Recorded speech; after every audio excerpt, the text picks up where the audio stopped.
Vidyakumar IS Academy Institute for your success. Group ஒன்னுக்கு ரொம்ப time ஷார்ட்டாக இருக்குது ஃப்ரெண்ட். வந்து இப்போ நம்ம குரூப் ஒன்னுக்கு சார்ஜ் எதுவும் பண்ணவே முடியாது. இப்போ நம்ம அப்கமிங் வந்து நமக்கு ஜூலை 4ல் இருக்குது. நம்ம குரூப் 4 அப்படின்னு 10th ஸ்டாண்டர்ட் லெவலில் இருக்கனால கண்டிப்பாக நம்ம சிலபஸ் கம்ப்ளீட் பண்ணிடலாம். ஸோ அதில் வந்து பார்த்தீங்கன்னா அவங்க 180 கொஷின்ஸ் வந்து கரெக்டாக போட வைக்கிறது அப்படின்னு சாத்தியம் முடிச்சு பார்க்குறோம். வந்து மந்த்லி கரண்ட் அஃபேர்ஸ் நம்ம ஆல்ரெடி ஜூலைலேருந்து ஸ்டார்ட் பண்ணி டிசம்பர் வரைக்கும் கம்ப்ளீட் பண்ணியிருக்கோம் ஃப்ரெண்ட். வந்து ஸோ இன்னைக்கு இல்லை நாளைக்கு வந்து உங்களுக்கான ஜனவரி கரண்ட் அஃபேர்ஸ் அப்படின்றத நான் ப்ரொவைட் பண்ணிடுவேன். ஸோ அதை வந்து நம்ம உங்களுக்கு ஃபுல்லாகவே கம்ப்ளீட் பண்ணி கொடுத்துரும். அப் டு வந்து நம்ம அப்படியே போயிட்டே தான் இருக்கும். அது வந்து ஸ்டாப் ஆகாது. ஈவன் நம்ம குரூப் 2A எக்ஸாம் செப்டம்பர் மாதம் எழுதுறீங்களா, ஸோ அதுக்கு முன்னாடி வரையும் ப்ரிலிம்ஸ் அப்படின்றது இருக்கும். வந்து ஸோ அதுக்கப்புறம் ஒரு சின்ன கேப் விட்டு திருப்பியும் நம்ம வந்து நெக்ஸ்ட் இயருக்கான கரண்ட் அஃபேர்ஸ் அப்படின்றது கண்டினியூ ஆகும். நம்ம சேனல்லேயே இருக்கும். அண்ட் அதுக்கான PDF அப்படின்னா வெப்சைட்ல இருக்கு, அதில் போய் பார்க்கலாம். நீங்கள் அப்படின்னா விஜயகுமார் அகாடமிஸ்லேயும் ஆப்பில் இருக்கு. ஸோ அங்கேயும் நீங்கள் டவுன்லோட் பண்ணிக்கலாம் ஃப்ரெண்ட். வந்து ஸோ 2 இடத்துலையும் பண்ணிக்கலாம். கண்டிப்பாக ஸ்லோவாக இன்னைக்கு கொஞ்சம் ஸ்லோவாக தானே எடுத்திருப்பேன். இந்த தமிழ் பார்த்தீங்கன்னா இன்னைக்கு கொஞ்சம் ஸ்லோவாக தான் எடுத்தேன். புரிஞ்சிருக்குன்னு நினைக்கிறேன். எஸ்ஐக்கா ஃப்ரெண்ட், எஸ்ஐ வந்து எக்ஸாம் டேட் எப்போன்னே தெரியல வந்து. ஸோ அதுதான் பிரச்சனை. ஜூலை சொல்லியிருக்காங்க, பட் நம்ம கண்டிப்பாக பிளான் பண்ணலாம். எஸ்ஐக்கு வந்து பார்த்தீங்கன்னா பிளான் இருக்குது. இப்போ நீங்கள் பார்க்கணுன்னா ஆப்பில் தான் போய் ஜாயின் பண்ணி பார்க்குற மாதிரி இருக்குது ஃப்ரெண்ட். வந்து ஸோ அது டேட் வந்துருச்சு அப்படின்னா அதுக்கு என்னன்னு சொல்லிட்டு பிளான் வந்து பார்த்துடலாம் வந்து. Okay friend. ஸோ நம்ம இப்போ வந்து நேற்று கிளாஸ் வந்து படிச்சுப்பீங்கன்னு நினைக்கிறேன். ஃபிசிக்ஸ் ஆல்மோஸ்ட் நம்ம கம்ப்ளீட் பண்ணிட்டோம் வந்து டாபிக்ஸ் எல்லாமே. ஸோ அது எல்லாமே படிச்சிருப்பீங்கன்னு நினைக்கிறேன். நல்லா ரிவைஸ் பண்ணுங்கள். டெய்லி ரிவைஸ் பண்ணுறது அப்படின்றது ஒரு வேலையாக வச்சுக்கோங்க. ஸோ அந்த ரிவிஷன் தான் வந்து நமக்கு வந்து சக்ஸஸ் வந்து மாறும். வந்து சின்ன சின்ன விஷயம் தான். அதை இன்னைக்கு காலையில் நீங்கள் ரிவிஷன் பண்ணுறீங்க, ரிவிஷன் பண்ணிட்டு கிளாஸுக்கு வரீங்க, திருப்பி ஈவினிங் போயிட்டு இன்னைக்கு நடத்துனதை படிக்கிறீங்க, படிச்சுட்டு இதுக்கு முன்னாடி நடத்தினது எல்லாத்தையும் ரிவிஷன் பண்ணிட்டு இன்னைக்கு நடத்துனதையும் ரிவிஷன் பண்ணுறீங்க, அடுத்த நாள் காலையில் முந்தின நாள் கிளாஸை ரிவிஷன் பண்ணுறீங்க அப்படின்னு சொல்லிட்டு இந்த ஸ்டெப் பை ஸ்டெப்பாக பண்ணீங்க அப்படின்னா வந்து மிகப்பெரிய அளவில் வந்து பார்த்தீங்கன்னா நீங்கள் வந்து சேஞ்சஸ் வந்து நீங்கள் வந்து ஃபீல் பண்ணுவீங்க. இந்த எக்ஸாமை கான்ஃபிடென்ட்டாக அட்டன் பண்ணுவீங்க ஃப்ரெண்ட். கண்டிப்பாக வந்து ஃப்ரெண்ட் இப்போ நீங்கள் வந்து குரூப் 4 கிளாஸ் போயிட்டு இருக்கு, இதை யூஸ் பண்ணுங்க. இதை வச்சு ப்ரிப்பேர் பண்ணீங்க அப்படின்னா கூட கண்டிப்பாக நீங்கள் குரூப் 1 எக்ஸாம் வந்து யூஸ் பண்ணிக்கலாம். அண்ட் எஸ்ஏ எக்ஸாமுக்கு நம்ம யூஸ் பண்ணிக்கலாம் வந்து. ஸோ அதனால் எஸ்ஏ அண்ட் குரூப் 1 எக்ஸாமுக்கு ரெலவெண்ட்டான சப்ஜெக்ட் தான் நம்ம எடுத்துட்டு இருக்கோம். இங்கே பார்க்குற பொது தமிழ் வந்து உங்களுக்கு வந்து எஸ்ஐயில் வந்து அங்கேயும் தமிழ் இருக்கு, அங்கேயும் 10 கொஸ்டின் இருக்கு. ஸோ அதில் வந்து உங்களுக்கு யூஸ் ஆக போகுது. குரூப் 1ல உங்களுக்கு யூனிட் 6ல வந்து யூஸ் ஆக போகுது. அண்ட் நம்ம இங்கே பார்க்குற ஜிகே அண்ட் ஆப்டிடியூட் குரூப் 1ல யூஸ் ஆக போகுது. அதனால் கண்டிப்பாக இந்த கிளாஸ் வந்து நீங்கள் எஸ்ஐக்கும் குரூப் 1க்கும் யூஸ் பண்ணலாம். ஓகேங்களா? ஸோ அப்படி யூஸ் பண்ணிட்டீங்க அப்படின்னா கண்டிப்பாக உங்களுக்கு வந்து ஹெல்ப்ஃபுல்லாக தான் இருக்க போகுது வந்து. Okay friend. ஸோ பெருவாரியான தமிழ்நாட்டில் இருக்கக்கூடிய மாணவர்கள் வந்து ப்ரிப்பேர் பண்ணுற எக்ஸாம், அது பொருளாதார ரீதியில் பின்தங்கி இருக்கிறவங்க ப்ரிப்பேர் பண்ணுற எக்ஸாம் தான் எது அப்படின்னு பார்த்தீங்கன்னா குரூப் 4 வந்து அண்ட் VO எக்ஸாம். ஸோ அதனால தான் அந்த எக்ஸாம் வந்து எப்படியாவது ஃப்ரீயாக நம்ம கொண்டு போகணும் அப்படின்னு சொல்லிட்டு தான் இந்த கிளாஸ் வந்து நம்ம பிளான் பண்ணியிருக்கோம். அதில் டெஃபினட்டாக இது வந்து பல மாணவிகளுக்கு வந்து பார்த்தீங்கன்னா குறிப்பாக வந்து வீட்டில் இருந்துட்டு படிப்பீங்க, ஹவுஸ் ஒய்ஃபாக இருப்பீங்க, வேலைக்கு போயிட்டு படிப்பீங்க வந்து. ஸோ இவங்க எல்லாருக்குமே வந்து இது பயனுள்ளதாக இருக்கும் அப்படின்றதுனால தான் இந்த இனிஷியேட்டிவ் நம்ம ஸ்டார்ட் பண்ணி எடுத்துகிட்டு போயிட்டு இருக்கோம். இது இந்த 12 வாரம் கிளாஸ் அப்படின்றது கண்டிப்பாக உங்களுக்கு வந்து பார்த்தீங்கன்னா மிகப்பெரிய அளவில் சப்போர்ட்டிவாக இருக்கும். நீங்கள் அதை ரிவிஷன் பண்ணீங்கன்னா இதை வந்து ஃபீல் பண்ண ஆரம்பிச்சிடும். வந்து இந்த கிளாஸோடைய அந்த வெயிட்டேஜ் அப்படின்றது எங்கே இருக்குன்னா நீங்கள் ரிவிஷன் பண்ணுறதுல தான் இருக்குது அப்படி சொல்லி பார்க்குறோம் வந்து. வேற எதுவும் உங்களுக்கு டவுட் இல்லைன்னு நினைக்கிறேன். அதனால் நம்ம இப்போ கிளாஸை ஸ்டார்ட் பண்ணிடலாம் ஃப்ரெண்ட் வந்து. ஓகேங்களா? வாங்க பார்க்கலாம். ஸோ நம்ம ஏற்கனவே பார்த்த டாபிக்ஸ் என்னென்ன பார்த்தோம் அப்படின்றது ஞாபகம் இருக்கா? வந்து மண்டேலேருந்து நம்ம பார்த்துட்டு இருக்கோம். நேச்சர் ஆஃப் யூனிவர்ஸ் பார்த்துட்டோம், மெக்கானிக்ஸ் பார்த்தாச்சு, ஃபோர்ஸ் பார்த்தாச்சு, மோஷன் பார்த்தாச்சு, energy, electricity, magnetism, light, sound, heat, இந்த டாபிக் எல்லாமே நம்ம பார்த்து முடிச்சிட்டோம் ஆல்ரெடி. கரெக்டா? அது ஸோ அப்போ பேரண்டத்தின் இயல்பு, இயந்திரவியல் பார்த்துட்டோம், விசை பார்த்தாச்சு, இயக்கம், ஆற்றல், மின்னியல், காந்தவியல், ஒளி, வெப்பவியல் அப்படி சொல்லிட்டு டாபிக் எல்லாமே நம்ம பார்த்து முடிச்சிட்டோம் வந்து. ஸோ இன்னைக்கு நம்ம பார்க்க போகிற டாபிக் என்ன அப்படின்னா கெமிஸ்ட்ரி ஃப்ரெண்ட். வந்து வேதியியல். ஸோ வேதியியல் அப்படின்னு நம்ம எடுத்துட்டோம் அப்படின்னா வந்து வேதியில முக்கியமான டாபிக் எது இருக்கு அப்படின்னு வந்து பார்த்தீங்கன்னா இந்த எலிமெண்ட்ஸ் அண்ட் காம்பவுண்ட்ஸ் அப்படின்ற டாபிக்கும் அண்ட் ஆசிட் பேஸ் சால்ட், இந்த 2 டாபிக் ரொம்ப முக்கியமானது அப்படின்னு பார்க்குறோம். நம்ம எக்ஸாம் பாயிண்ட் ஆஃப்ல கொஸ்டின் கண்டிப்பா இதுல இருந்து வரும் அப்படின்னு பார்க்குறோம். ஸோ தனிமங்களும் சேர்மங்களும் அண்ட் அமிலங்கள் காரங்கள் அப்படின்னு சொல்லி பார்க்குறோம். அப்போ கெமிஸ்ட்ரியில கேட்கணும் 2 கேள்வி கேட்கணும் அப்படின்னு முடிவு பண்ணிட்டாங்க அப்படின்னா 2 கேள்வியுமே இந்த 2 டாபிக்ல இருந்து வரும் வந்து. அதனால இன்னைக்கு கண்டிப்பா நம்ம ஏற்கனவே சொன்னதுதான் என்னது அப்படின்னா ஒரு நாளைக்கு வந்து பார்த்தீங்கன்னா மினிமம் வந்து ஜிகே பொறுத்தவரையும் ஒரு கொஸ்டின் இல்லைனா 2 கொஸ்டின் வந்து இருக்கும்னு சொல்லிட்டு இன்னைக்கு கண்டிப்பா ஒரு கொஸ்டின் வந்து கன்ஃபார்மா இருக்கு. அந்த ஒரு கொஸ்டின் எங்க இருந்து வரப்போகுது அப்படின்னா தனிமங்களும் சேர்மங்களும், உலோகவியலும் அந்த அமிலங்கள் காரங்கள் உப்புக்கள் அப்படின்னு டாபிக்ல இருந்து வரப்போகுது. இந்த 2 டாபிக் நம்ம இன்னைக்கு பார்க்க போறோம். ஸோ அதுதான் வந்து இன்னையோட கிளாஸோடைய முக்கியமான விஷயமா வந்து இருக்கு அப்படின்னு பார்க்குறோம் ஜிகேல வந்து. ஓகேங்களா? முடிஞ்சா நம்ம என்ன பண்ணுவோம்னா இந்த சின்ன டாபிக்கா இருக்கிற பெட்ரோலியம் ப்ராடக்ட்ஸும் ஃபெர்டிலைசர் பெஸ்டிசைடும் நம்ம பார்த்துலாம் வந்து. பெட்ரோலியம் பொருட்களும் உரங்கள் பூச்சிக்கொல்லிகள் அப்படின்றத முடிஞ்சா பார்த்துருவோம். ஆனா இந்த 2 டாபிக் கம்ப்ளீட் பண்ணிட்டோம் அப்படின்னா டெஃபினட்டா கெமிஸ்ட்ரில இருந்து வரக்கூடிய 1 இல்லைனா 2 கேள்வி கேட்கறாங்க அப்படின்னா அந்த 2 கேள்வி இங்க இருந்தா வரும் அப்படின்னு சொல்லி போகிறோம். ஸோ வாங்க பார்ப்போம். ஸோ தனிமங்களும் சேர்மங்கள் அப்படின்னு பார்க்குறோம். ஸோ தனிமங்கள் அப்படின்னா தனியா இருக்கிறது தான் தனிமங்கள் அப்படின்னு பார்க்கணும் ஃப்ரெண்ட். இப்போ எக்ஸாம்பிள் நீங்க பாத்தீங்கன்னா ஹைட்ரஜன் தனியா இருக்கு, கார்பன் தனியா இருக்கு, குளோரின் தனியா இருக்கு, ஆக்சிஜன் தனியா இருக்கு, அதுதான் வந்து தனிமம். அப்ப தனிமங்கள் அப்படின்னு எடுத்துட்டோம் அப்படின்னா தனித்த நிலையில வந்து இருக்கு அப்படின்னு சொல்றோம். மொத்த தனிமங்கள் எண்ணிக்கை எத்தனை அப்படின்னா 118 தனிமங்கள் இருக்கு அப்படின்னு பார்க்கலாம். தனிம அட்டவணையில இது வந்து கொடுத்துருக்காங்க அப்படின்னு சொல்றோம். இப்போ தனிமங்கள்லாம் ஒன்னா சேர்ந்தா என்ன ஃபார்ம் பண்ணுதுன்னா சேர்ம ஃபார்ம் பண்ணுது. இப்போ 2 ஹைட்ரஜனும் ஒரு ஆக்சிஜன் ஒன்னா சேர்ந்து நீரா மாறுது, 2 ஆக்சிஜனும் ஒரு கார்பனும் ஒன்னா சேர்ந்து கார்பன் டை ஆக்சைடு வாயுவா வந்து மாறுது. இது வந்து சேர்மங்கள். அப்ப சேர்ந்த நிலையில இருக்கும் அப்படின்னு பார்க்கணும். அப்ப சேர்மங்களோட எண்ணிக்கை எப்படி அப்படின்னு பாத்தீங்கன்னா அது வந்து இன்ஃபினிட்டிவ், போயிட்டே இருக்கும், எவ்வளவு வேணாலும் கணக்கு இல்லாம போயிட்டே இருக்கும், எண்ணில் அடங்காது அப்படின்னு சொல்லி பார்க்கலாம். அப்ப டிஃபரெண்ட் யூஸ் ஆஃப் எலிமெண்ட்ஸ் அப்படின்னு பார்க்கும்போது முதல்ல சயின்டிஸ்ட் என்ன நினைச்சாங்க அப்படின்னா தனிமங்கள் அப்படின்றது வந்து பாத்தீங்கன்னா வந்து எப்படி இருக்கும் அப்படின்னா அதுதான் இருக்கிறதுலே வந்து ஸ்மாலஸ்ட் அப்படின்னு நினைச்சிட்டாங்க. சோ அதனால அது என்ன பண்ண முடியாது அப்படின்னா பிசிக்கல் ஆர் கெமிக்கல் மெத்தட்ல பிரிக்க முடியாது அப்படின்னு யார் சொன்னார் அப்படின்னா பாயில் வந்து சொல்றாரு.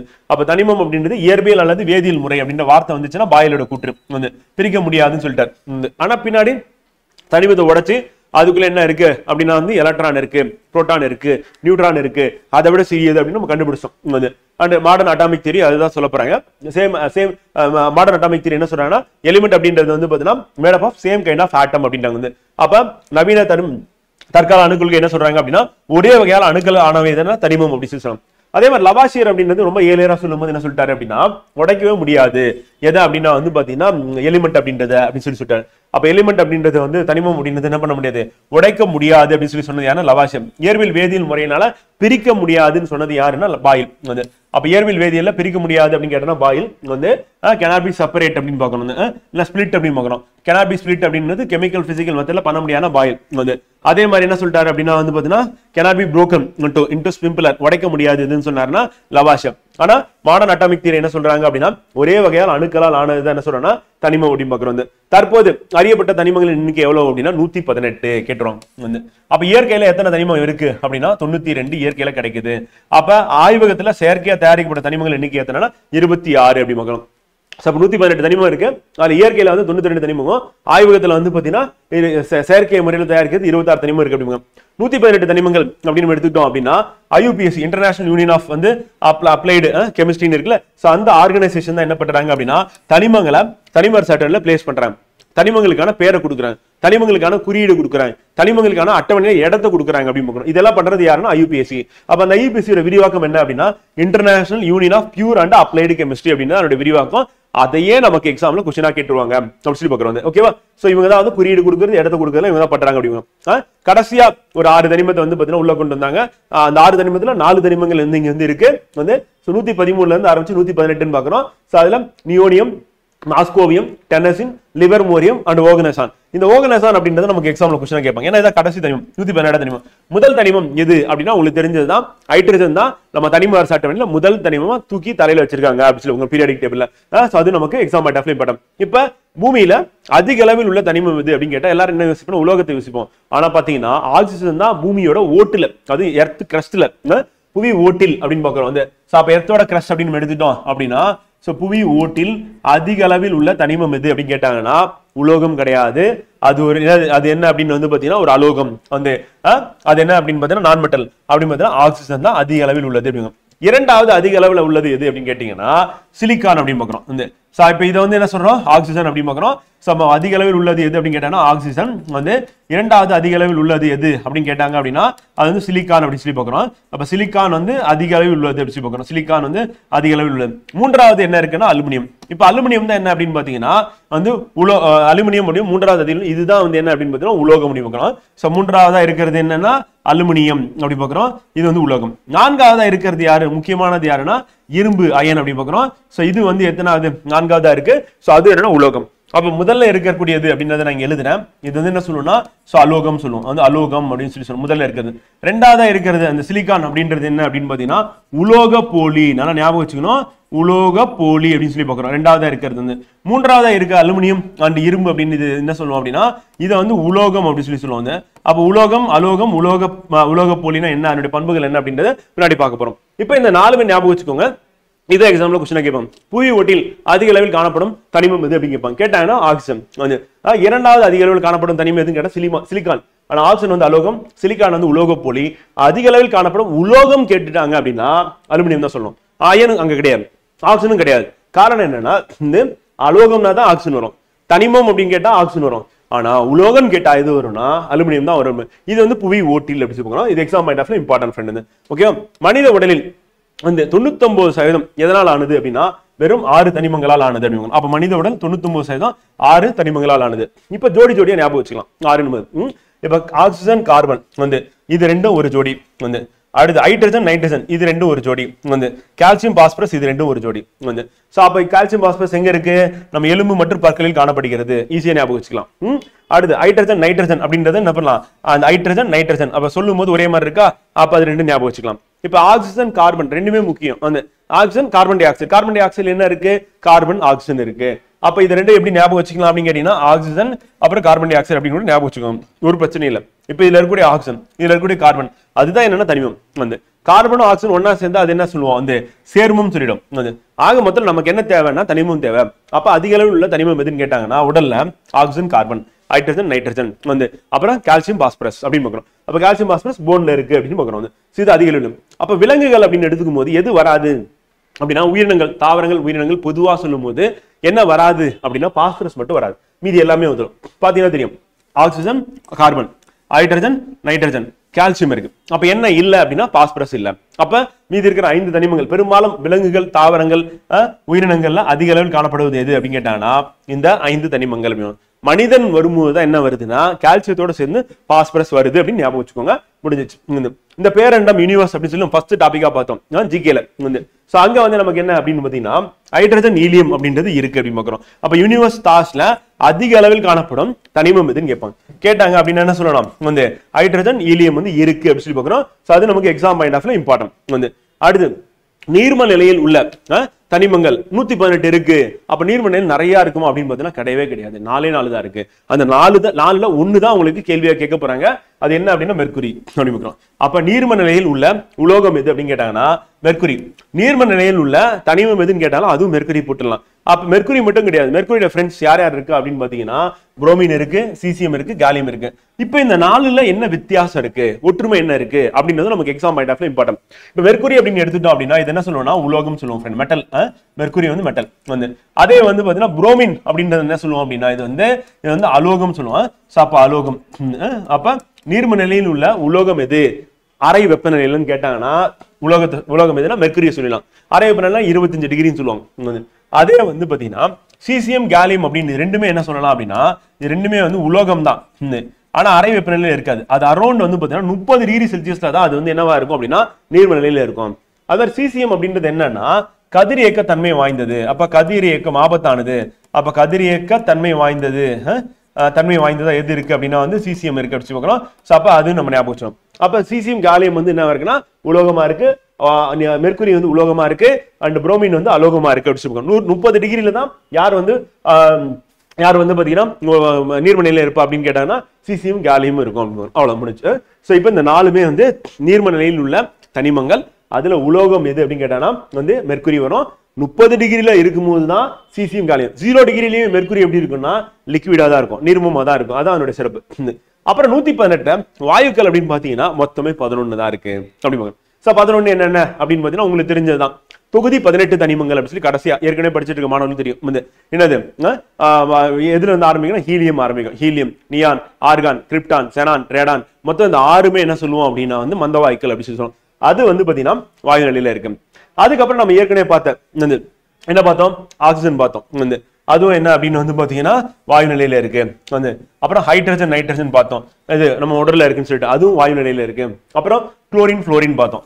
சோ அதுவும் வாயு நிலையில இருக்கு அப்படி சொல்லுவோம். சோ அப்ப என்ன இதெல்லாம் வாயு நிலையில இருக்கு அப்படின்னு பார்க்கும்போது வந்து பாத்தீங்கன்னா மொத்தம் 11 சொல்றோம். 11ல நம்ம உடல்ல இருக்கக்கூடியது ஹைட்ரஜன் நைட்ரஜன் ஆக்சிஜன் பார்த்தோம். இந்த 3 வந்துருது. அப்புறம் குளோரின் புளோரின் தான் நம்ம ஞாபகம் வச்சுக்கிற மாதிரி புதுசா மற்றது வந்து இந்த 6மே வந்து கண்டிப்பா நம்ம ஞாபகம் வச்சுக்கணும்.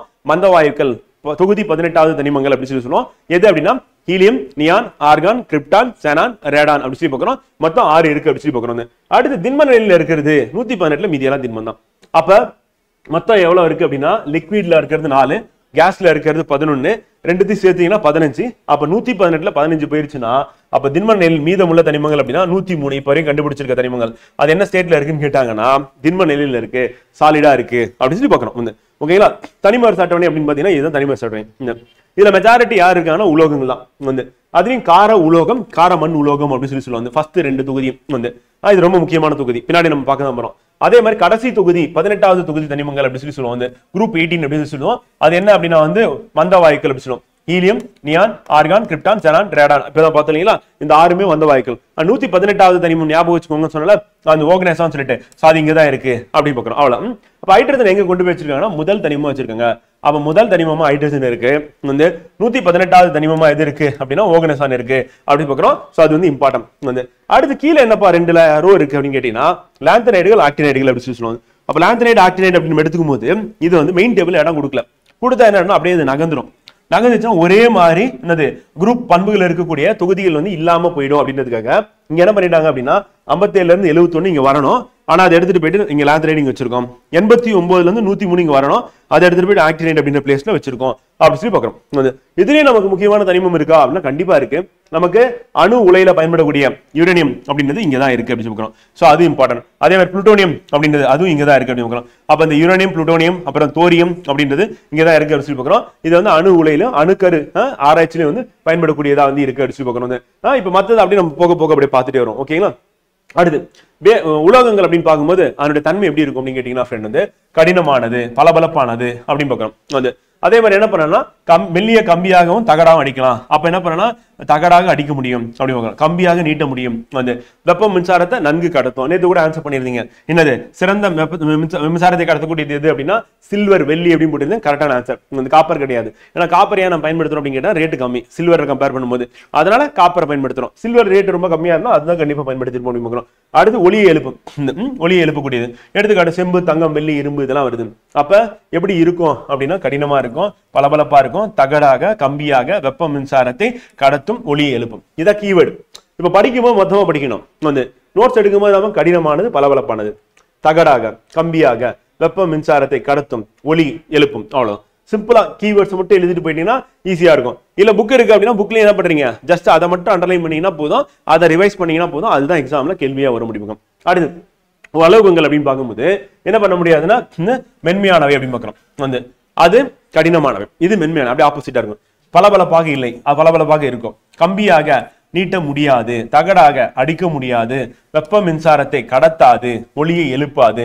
அப்ப எல்லாமே என்ன இருக்கு, அப்படியே ஆப்போசிட்டா இருக்கு. அப்ப அதை ஞாபகம் வச்சுட்டு இதை அப்படியே போட்டலாம் அப்படின்னு பார்க்கிறோம். அதே மாதிரி அலோகங்கள்ல வெப்ப மின்சாரத்தை கடத்தக்கூடியது அப்படின்னு எதை சொல்லலாம்னா கிராஃபைட்டை சொல்லுவோம். எக்ஸெப்ஷன் வந்து கார்பனின் இன்னொரு புரோட்டோனியம் வெடி அப்படின்னு. அப்ப கிராஃபைட் மட்டும் என்ன பண்ணும் அப்படின்னா மின்சாரத்தை கடத்தும் அப்படின்னு வேணா இந்த இடத்துல நம்ம நோட் பண்ணிக்கலாம். எதை தவிர அப்படின்னா கிராஃபைட்டை தவிர. அப்ப கிராஃபைட்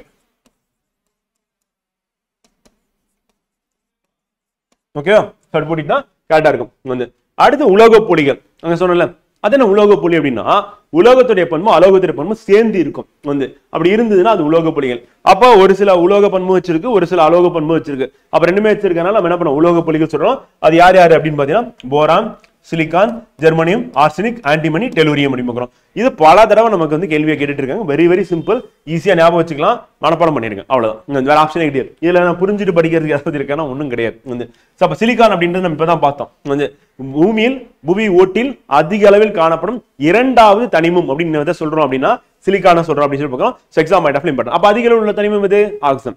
அதிக அளவில் உள்ள உலோகம் எது, அலுமினியம். வந்து 2வது அதிக அளவில் உள்ள உலோகம் எது, இரும்பு. வந்து இந்த மாதிரி நம்ம கேள்வியை வந்து திருப்பி திருப்பி நம்மளே கேட்டு பார்த்துட்டு அதுக்கான விடையெல்லாம் சொல்லி பார்த்துட்டோம் அப்படின்னா எக்ஸாம்ல போய் உட்காரும் போது அவன் கேள்வி கேட்டானா இன்ஸ்டன்டா உடனே பதில் வரும். உடனே பார்த்துட்டு என்ன பண்ணலாம், ஓஎம்ஆர் போய் ஷேர் பண்ணி பார்த்தலாம். புது ஓஎம்ஆர் மாடல் காப்பி வந்து டிஎன்பிஎஸ்சி ரிலீஸ் பண்ணிருக்காங்க. நம்மளுடைய டெலகிராம் சேனல்ல வந்து இருக்கு, அங்க போய் பாருங்க. அப்படின்னா நம்ம ஆப்லயும் வந்து அப்லோட் பண்ண சொல்லிடுறேன். ஆப்லயும் வந்து இருக்கும், நீங்க போய் பார்க்கலாம். ஓகேங்களா? அடுத்து புவியில் உள்ள 20 விழுக்காடு ஆக்சிஜன் வந்து எங்க இருக்கு அப்படின்னா அமேசான் காட்டுல இருக்கு. அப்படின்னா ஒளி சேர்க்கை வந்து நடக்கும்போது அட்மாஸ்பியர்ல இருக்க கார்பன் டை ஆக்சைடு எடுத்துக்கிட்டு ஆக்சிஜன் ரிலீஸ் பண்ணும். யார் பண்ணுவானா பிளான்ட், தாவரங்கள் வந்து பண்ணுது அப்படின்னு. சோ அப்ப அதிக அளவு காடுகள் வந்து எங்க இருக்குன்னா அமேசான் ஃபாரஸ்ட் சவுத் அமெரிக்கால இருக்கு, தென் அமெரிக்கா நாட்டுல இருக்கு, பிரேசில்ல எஸ்பெஷலி இருக்கு அப்படின்னு. சோ அது வந்து 20% விழுக்காடு ஆக்சிஜன் வெளியிடுது. வைரத்தின் முனையை வந்து வெட்ட முடியாது கூட நம்ம என்ன பண்ணனா ஜெனான் அப்படின்னு லேசர் வந்து பயன்படுத்தி வெட்ட முடியும். அப்ப ஜெனான் லேசர் அப்படின்னு ஜெனான் அப்படின்னு இப்பதான் பார்த்தோம். மந்த வாயுக்கள்ல 1 அப்படின்னு பார்க்கிறோம். நம்ம மனித உடல்ல எவ்வளவு உப்பு இருக்கு, சால்ட் இருக்குன்னா 250 கிராம், 1/4 கிலோ உப்பு இருக்கு அப்படின்னு பார்க்கிறோம். அண்ட் உருகுநிலை அதிக உருகுநிலை கொண்ட உலோகம் எது அப்படின்னு கேட்டான். உலோகத்துல அதிக உருகுநிலையும் கேட்டாங்கன்னா டங்ஸ்டன் அப்படின்னு பார்க்கிறோம். 3410 டிகிரி செல்சியஸ் அப்படின்னு பார்க்கிறோம், அதிக உருகுநிலை கொண்டது. அதனால என்ன ஆகுதுன்னா நமக்கு அனுப்பக்கூடிய மின்சாரத்துல அது என்ன பண்ணும், வெப்பமா மாத்தி ஒளியா வந்து வெளியிடும். அது எங்க பார்க்கறோம்னா குண்டு பல்புல உபயோகப்படுத்துறோம் அப்படின்னு பார்க்குறோம். அடுத்து டால்டனின் குறியீடுகள். முதல்ல தனிமங்களை கண்டுபிடிச்சோடனே அதுக்கு என்ன பண்ணிட்டாங்க அப்படின்னா பேர் வைக்கிறது இல்லாம குறியீடு கொடுத்துட்டாங்க வந்து. அப்ப ஆரம்ப கட்டத்தில் என்ன நினைச்சாங்கன்னா தனிமங்கள் கம்மியா தான் இருக்கும், எல்லாம் ஒரே மாதிரி தான் இருக்கும் அப்படின்னு நினைச்சாங்க. ஆனா போக போக எண்ணிக்கை இன்க்ரீஸ் ஆகிட்டே போகுது. இப்ப 118 வந்துருச்சு. இப்ப 118க்கு சிம்பிள் கொடுக்க முடியுமா அப்படின்னா கஷ்டம் வந்து. அதனால இந்த மெத்தட் வந்து அதுக்கப்புறம் ஃபாலோ பண்ணல. ஆனா இனிஷியலா வந்து தனிமங்களை குறியீடு மூலம் குறிப்பிட்டது யாருன்னு கேட்பாங்க. கேட்டாங்கன்னா ஜான் டால்டன் அப்படி பார்க்கலாம். அப்ப அவர் வச்ச குறியீடு என்னன்னா ஆக்சிஜனுக்கு என்ன பண்ணிட்டாரு, ஒரு சர்க்கிள் வந்து போட்டார், வட்டத்தை போட்டார் வந்து. ஹைட்ரஜனுக்கு என்ன பண்ணாருன்னா ஒரு வட்டத்தை போட்டு நடுவில் ஒரு புள்ளி வச்சுட்டார் வந்து. நைட்ரஜனுக்கு வந்து வட்டத்தை என்ன பண்ணார், 2 பாதியா பிரிச்சிட்டாரு செங்குத்தா வந்து. அதே வந்து மெர்குரி அப்படின்னும் போது என்ன பண்ணிட்டாருன்னா வந்து ஒரு வட்டத்தை போட்டுட்டு வந்து ஒரு என்ன திசைகள் வந்து 4 திசை போட்டு, அப்புறம் வடகிழக்கு தென்கிழக்கு தென்மேற்கு வடகிழக்குன்னு சொல்லி அது ஒரு 4 திசையை போட்டு, அப்ப 8 திசையை அந்த மாதிரி அடிப்படையில் கூட போட்டு நடுவில் எரேசர் வச்சு அழிச்சா அப்படி இருக்கும் அந்த மாதிரி. வேற எப்படி சொல்றதுன்னு எனக்கு தெரியல. சோ அப்ப வந்து பாத்தீங்கன்னா மெர்குரி அப்படின்னு இதான் அவருடைய சிம்பிள் வந்து. அடுத்து காப்பர் அப்படின்றது என்ன பண்ணிட்டாருன்னா வட்டத்தை போட்டு நடுவில் சீன் போட்டார். அதே இரும்பு வந்து வட்டத்தை போட்டு நடுவில் ஐ ஒரே ஒரு கோடு போட்டார் வந்து. அப்ப வந்து சிம்பிள் அடிப்படையில் கேட்பாங்களா, கேட்பாங்க வந்து. இப்ப உதாரணத்துக்கு வந்து பாத்தீங்கன்னா இந்த புள்ளி வச்சுட்டு அது என்னன்னு கேட்பாங்க, கோடு போட்டுட்டு அது என்னன்னு கேட்பாங்க. புள்ளி வச்ச ஹைட்ரஜன் உள்ள வட்டத்துக்கு நடுவில் கோடு போட்டா அது வந்து இரும்பு. அதே 2 பாதியா வட்டத்தை பிரிச்சானா அது நைட்ரஜன். அப்ப நமக்கு என்ன பண்ணுவோம்னா ஹைட்ரஜன் நைட்ரஜன் இரும்பு, அதுக்கப்புறம் வந்து பாத்தீங்கன்னா மெர்குரி. இதை வந்து கேள்வியா கேட்கறதுக்கு வாய்ப்பு. எனக்கு கெஸ் பண்ண முடியாதுல்ல. காப்பர்னா ஈஸியா பண்ண சி போட்டிருக்கு, அதனால காப்பர் நீங்க கெஸ் பண்ணிடுவீங்க. ஆனா சி அப்படின்றது கார்பனுக்கு தான் குறியீடு, சியூ தான் காப்பர்.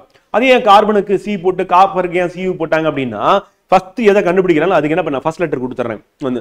இப்ப ஃபர்ஸ்ட் லெட்டர் கொடுத்தாச்சு. அடுத்து காப்பருடைய பேர் பாக்குறாங்க, குப்பரம் அப்படின்னு சொல்லிட்டு என்ன பண்ணனா கிரீக் நேம் வருது. அப்ப சி அப்படின்னு கார்பனுக்கு யூஸ் பண்ணியாச்சு. அடுத்த லெட்டர் என்ன இருக்கு குப்பரம்ல, சி யூ அப்படின்னு வருது. அப்ப யூ எடுத்து போடுங்க. அப்ப சி யூனா காப்பர். அப்ப முதல் எழுத்து அவைலபிளா இல்ல அப்படின்னா இரண்டாவது எழுத்தை பயன்படுத்துறாங்க. இரண்டாவது எழுத்து அவைலபிளா இல்ல அப்படின்னா மூன்றாவது எழுத்தை பயன்படுத்தி குறியீடு வந்து கொடுக்குறாங்க அப்படின்னு பாக்குறோம். ஓகேவா?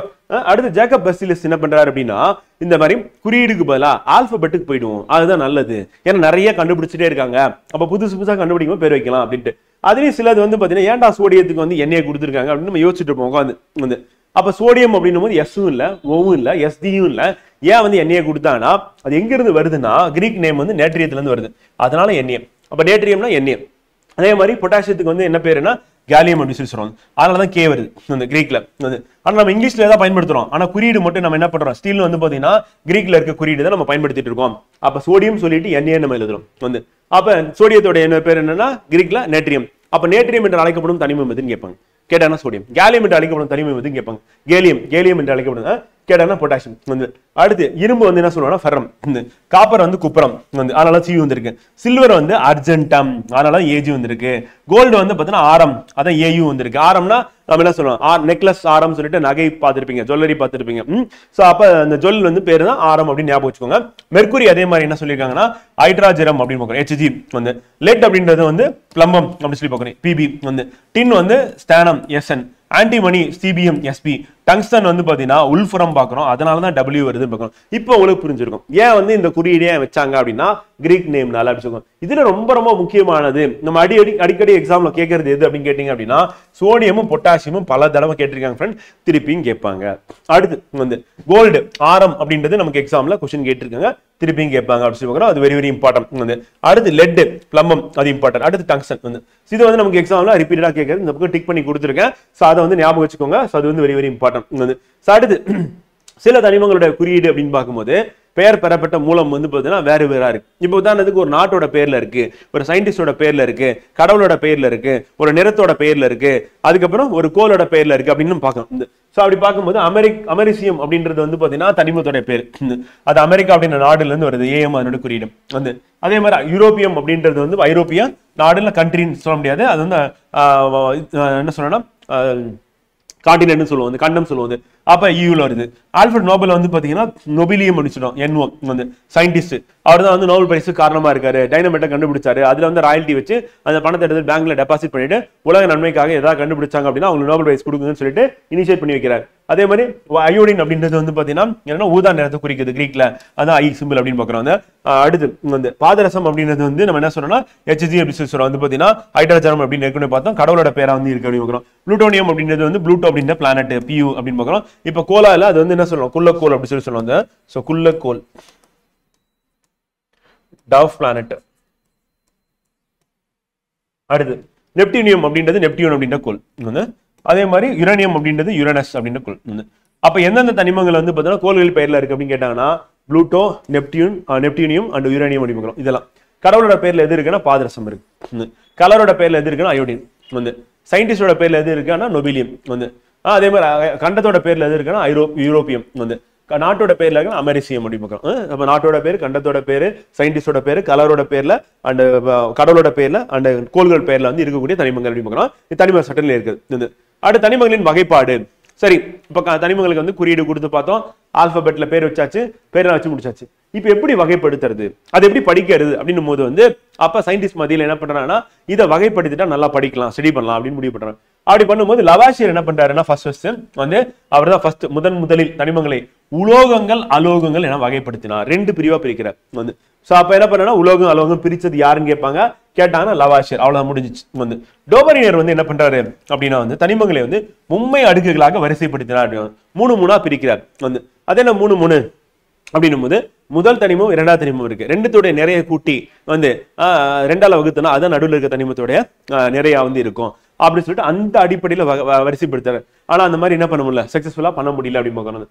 அதுக்கு அடுத்து வந்து பாத்தீங்கன்னா ஜான் நியூலாண்ட் என்ன பண்றாரு அப்படின்னா வந்து எண்ம விதியை கொடுக்கிறார் வந்து. சரிகம பதனிசான் 7 சுரங்கம் இருக்குல்ல, அந்த மாதிரி என்ன பண்றாருன்னா இவர் எண்ம விதியை வந்து கொடுக்குறாரு. இப்ப 2024 கேள்வியை கேட்டிருக்காங்க. இது 1864 லோதர் மேயர் என்ன பண்றாருன்னா இவர் வந்து அணு எடை பல்வேறு தனிமங்களின் அணு அளவை கொண்டு திட்டமிட்டார். அப்ப அணு எடை வந்து அணு அளவை வச்சு என்ன பண்றாரு, இவர் வந்து முடிவு பண்றாரு. யாருன்னு லோதர் மேயர் வந்து தனிமங்களை முதலாக வெற்றிகரமாக வரிசைப்படுத்தினது யாரு அப்படின்னு கேட்டீங்கன்னா ரஷ்ய வேதியியலாளர் திமித்ரி இவானோவிச் மெண்டலிவ் வந்து வரிசைப்படுத்துறாரு அப்படிங்கிறோம். சோ இது இம்பார்ட்டன்ட். முதல்ல வரிசைப்படுத்தினது யாரு, இதுக்கு முன்னாடி இருந்தவங்களும் முக்கியம் தான் வந்து. நம்ம ஃபர்ஸ்ட் ஆரம்பிக்கும் போது யாரில் ஆரம்பிப்போம் அப்படின்னா லவாஷியர் ஆரம்பிப்போம். அவர் வந்து உலோகம் அலோகம், டோபரினர் மும்மை அடுக்கு, அவ்வளவுதான், ஷார்ட்டா சிம்பிளா ஞாபகம் வச்சுக்கோங்க. ஜான் நியூலாண்ட் எண்ம விதி, அவ்வளவு முடிஞ்சிச்சு. லோதர் மேயர் வந்து அணு எடை அணு அளவை வச்சுட்டு கண்டுபிடிக்கிறார். தனிமங்களை முதல் வெற்றிகரமாக வரிசைப்படுத்தினது யாருன்னு கேட்டாங்க அப்படின்னா அவர் வந்து திமித்ரி ஐவனோவிச் மெண்டலிவ் அப்படின்னு பாக்குறோம், ரஷ்யா வந்து. இவர் என்ன பண்றாரு அப்படின்னா இவருடைய அட்டவணைக்கும் தற்கால அணு தனிம வரிசை அட்டவணைக்கும் உள்ள வித்தியாசம் என்னன்னா ஒரே ஒரு வித்தியாசம் தான் ஃப்ரெண்ட், வேற ஒன்றும் கிடையாது. இவர் நிறைகளின் அடிப்படையில வரிசைப்படுத்துறார், நிறை வந்து நிறைய அடிப்படையில. ஆனா தற்கால அணு தனிம வரிசை அட்டவணை வந்து பார்த்தீங்கன்னா எப்படி வரிசைப்படுத்திருக்காங்க அப்படின்னா மோஸ்ட்லி அவருடைய ரெஃபரன்ஸ்ல என்ன பண்றாங்க அப்படின்னா மெண்டலிவ் டேபிள் ஓகே, ஆனா அணு எண் அடிப்படையில வரிசைப்படுத்தலாம் அப்படின்னு சொல்றது யாரு அப்படின்னா வந்து மோஸ்ட்லி வந்து சொல்றாரு. அப்ப ஹென்றி ஜெஃப்ரிஸ் மோஸ்ட்லி அப்படின்றவர் என்ன பண்றாரு அப்படின்னா வந்து தனிமங்களை எப்படி வகைப்படுத்தணும் சொல்றாரு, அணு எண்கள் அடிப்படையில் வகைப்படுத்தலாம். இப்போ உடனே உங்களுக்கு டவுட் வரும், அது என்ன அணு நிறைனா என்ன, அணு என்ன அப்படின்னு ஒரு சந்தேகம் வந்திருக்கும். அந்த சந்தேகத்தை நம்ம தீர்த்துட்டு அடுத்த பேஜுக்கு வந்து போலாம். இப்ப அணு எண்ணுக்கும் அணு நிறைக்கும் உள்ள வித்தியாசம் என்ன சொல்றேன். இப்போ ஒரு தனிமம் அப்படின்னு எடுத்துட்டா ஃப்ரெண்ட், தனிமத்தோட மையப்பகுதியில் என்ன இருக்குன்னா புரோட்டான் இருக்கும், நியூட்ரான் இருக்கும். கரெக்டா வந்து மட்டப்பாதையில யார் சுத்தி வந்துட்டு இருப்பா அப்படின்னா உங்களுக்கு தெரியும், எலக்ட்ரான் வந்து சுத்தி வந்துட்டு இருக்கும் வந்து. புரோட்டான் என்ன மின்சுமை கொண்டது அப்படின்னா நேர் மின்சுமை கொண்டது அப்படின்னு பார்க்கிறோம். எலக்ட்ரான் என்ன மின்சுமை கொண்டது அப்படின்னா எதிர் மின்சுமை கொண்டது. நியூட்ரான் என்ன மின்சுமை கொண்டதுன்னா 0 நியூட்ரல் அப்படின்னு பார்க்கிறோம். சோ இப்ப புரோட்டான் வந்து பாசிட்டிவா இருக்கு, நியூட்ரான் வந்து 0. அப்ப என்ன ஆகுதுன்னா இந்த அணுவோட மையப்பகுதி எப்படி இருக்குன்னா நேர் மின்சுமை கொண்டதா இருக்கு அப்படி பார்க்கணும். அப்ப அணு கரு அப்படின்னு நம்ம எடுத்துட்டோம் அப்படின்னா என்ன மின்சுமை, நேர் மின்சுமை. அப்ப இது சுத்தி வரக்கூடிய எலக்ட்ரான் வந்து எதிர் மின்சுமை, அதனால சுத்தி வருது. அப்ப ஆட்டோமேட்டிக்கா அது அட்ராக்ட் ஆகுது, சுத்த ஆரம்பிக்குது. இப்ப இதுதான் விஷயம். இப்ப அணு நிறை அப்படின்னு நம்ம சொல்லும் போது என்ன பண்ணணும் அப்படின்னா இதுல என்னெல்லாம் சேர்த்துக்கணும் அப்படின்னா அணு நிறை வந்து அப்படி நம்ம எடுத்துட்டோம் அப்படின்னா புரோட்டானின் எண்ணிக்கை பிளஸ் வந்து நியூட்ரானின் எண்ணிக்கை ரெண்டும் சேர்த்தீங்கன்னா அதான் அணு நிறை வந்து. அப்ப அணு நிறை அப்படின்னும் போது புரோட்டான் மற்றும் நியூட்ரான். காரணம் என்னன்னா எலக்ட்ரானுடைய நிறை வந்து பாத்தீங்கன்னா ஈக்குவல் டு 0 சுழி வந்து. அப்ப எலக்ட்ரான் நிறை எடுத்துட்டாலும் ஒண்ணுமே கிடையாது. அப்ப அணு நிறை அப்படின்னு சொல்லும் போது என்னது புரோட்டான் பிளஸ் நியூட்ரான் வந்து. அப்ப அணு எண் அப்படின்னு நம்ம எடுத்துக்கும் போது என்ன ஆகுது அப்படின்னா நமக்கு வந்து அணு எண் அப்படின்னு நம்ம எடுத்துக்கும் போது வந்து புரோட்டான் அல்லது யார் வரணும், எலக்ட்ரான் வரணும். அப்ப புரோட்டான் அல்லது எலக்ட்ரானின் எண்ணிக்கை அப்படின்றதான் என்ன சொன்னா அணு எண் அப்படி சொல்லுவாங்க.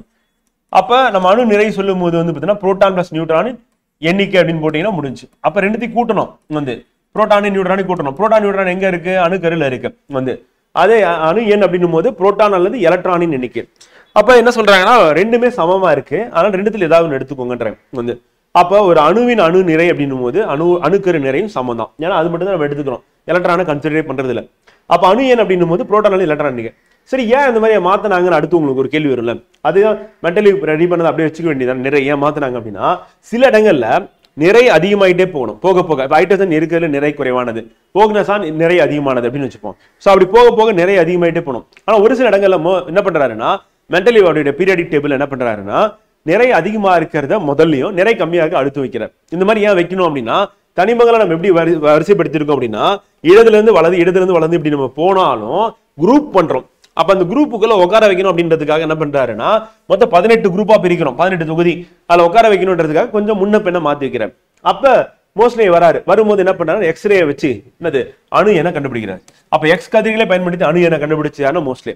அவர் என்ன சொல்றாருன்னா ஒரு அணுவின் அணு எண் என்பது உட்கருவில் உள்ள புரோட்டான் அல்லது வெளிவட்ட பாதையில் சுற்றி வரும் எலக்ட்ரான்களின் எண்ணிக்கை ரெண்டுத்துல ஏதாவது ஒன்று எடுத்துக்கோ அந்த எண்ணிக்கை அதன் அடிப்படையில் வைக்கலாம்னு சொல்லிட்டு இவர் தான் சொல்றாரு அப்படின்னு பாக்குறோம். அப்ப அதன் அடிப்படையில் தான் என்னன்னா மோஸ்ட்லி தனிமங்களை அவற்றின் அணு எண்களின் அடிப்படையிலே வகைப்படுத்த வேண்டும் என குறிப்பினார்.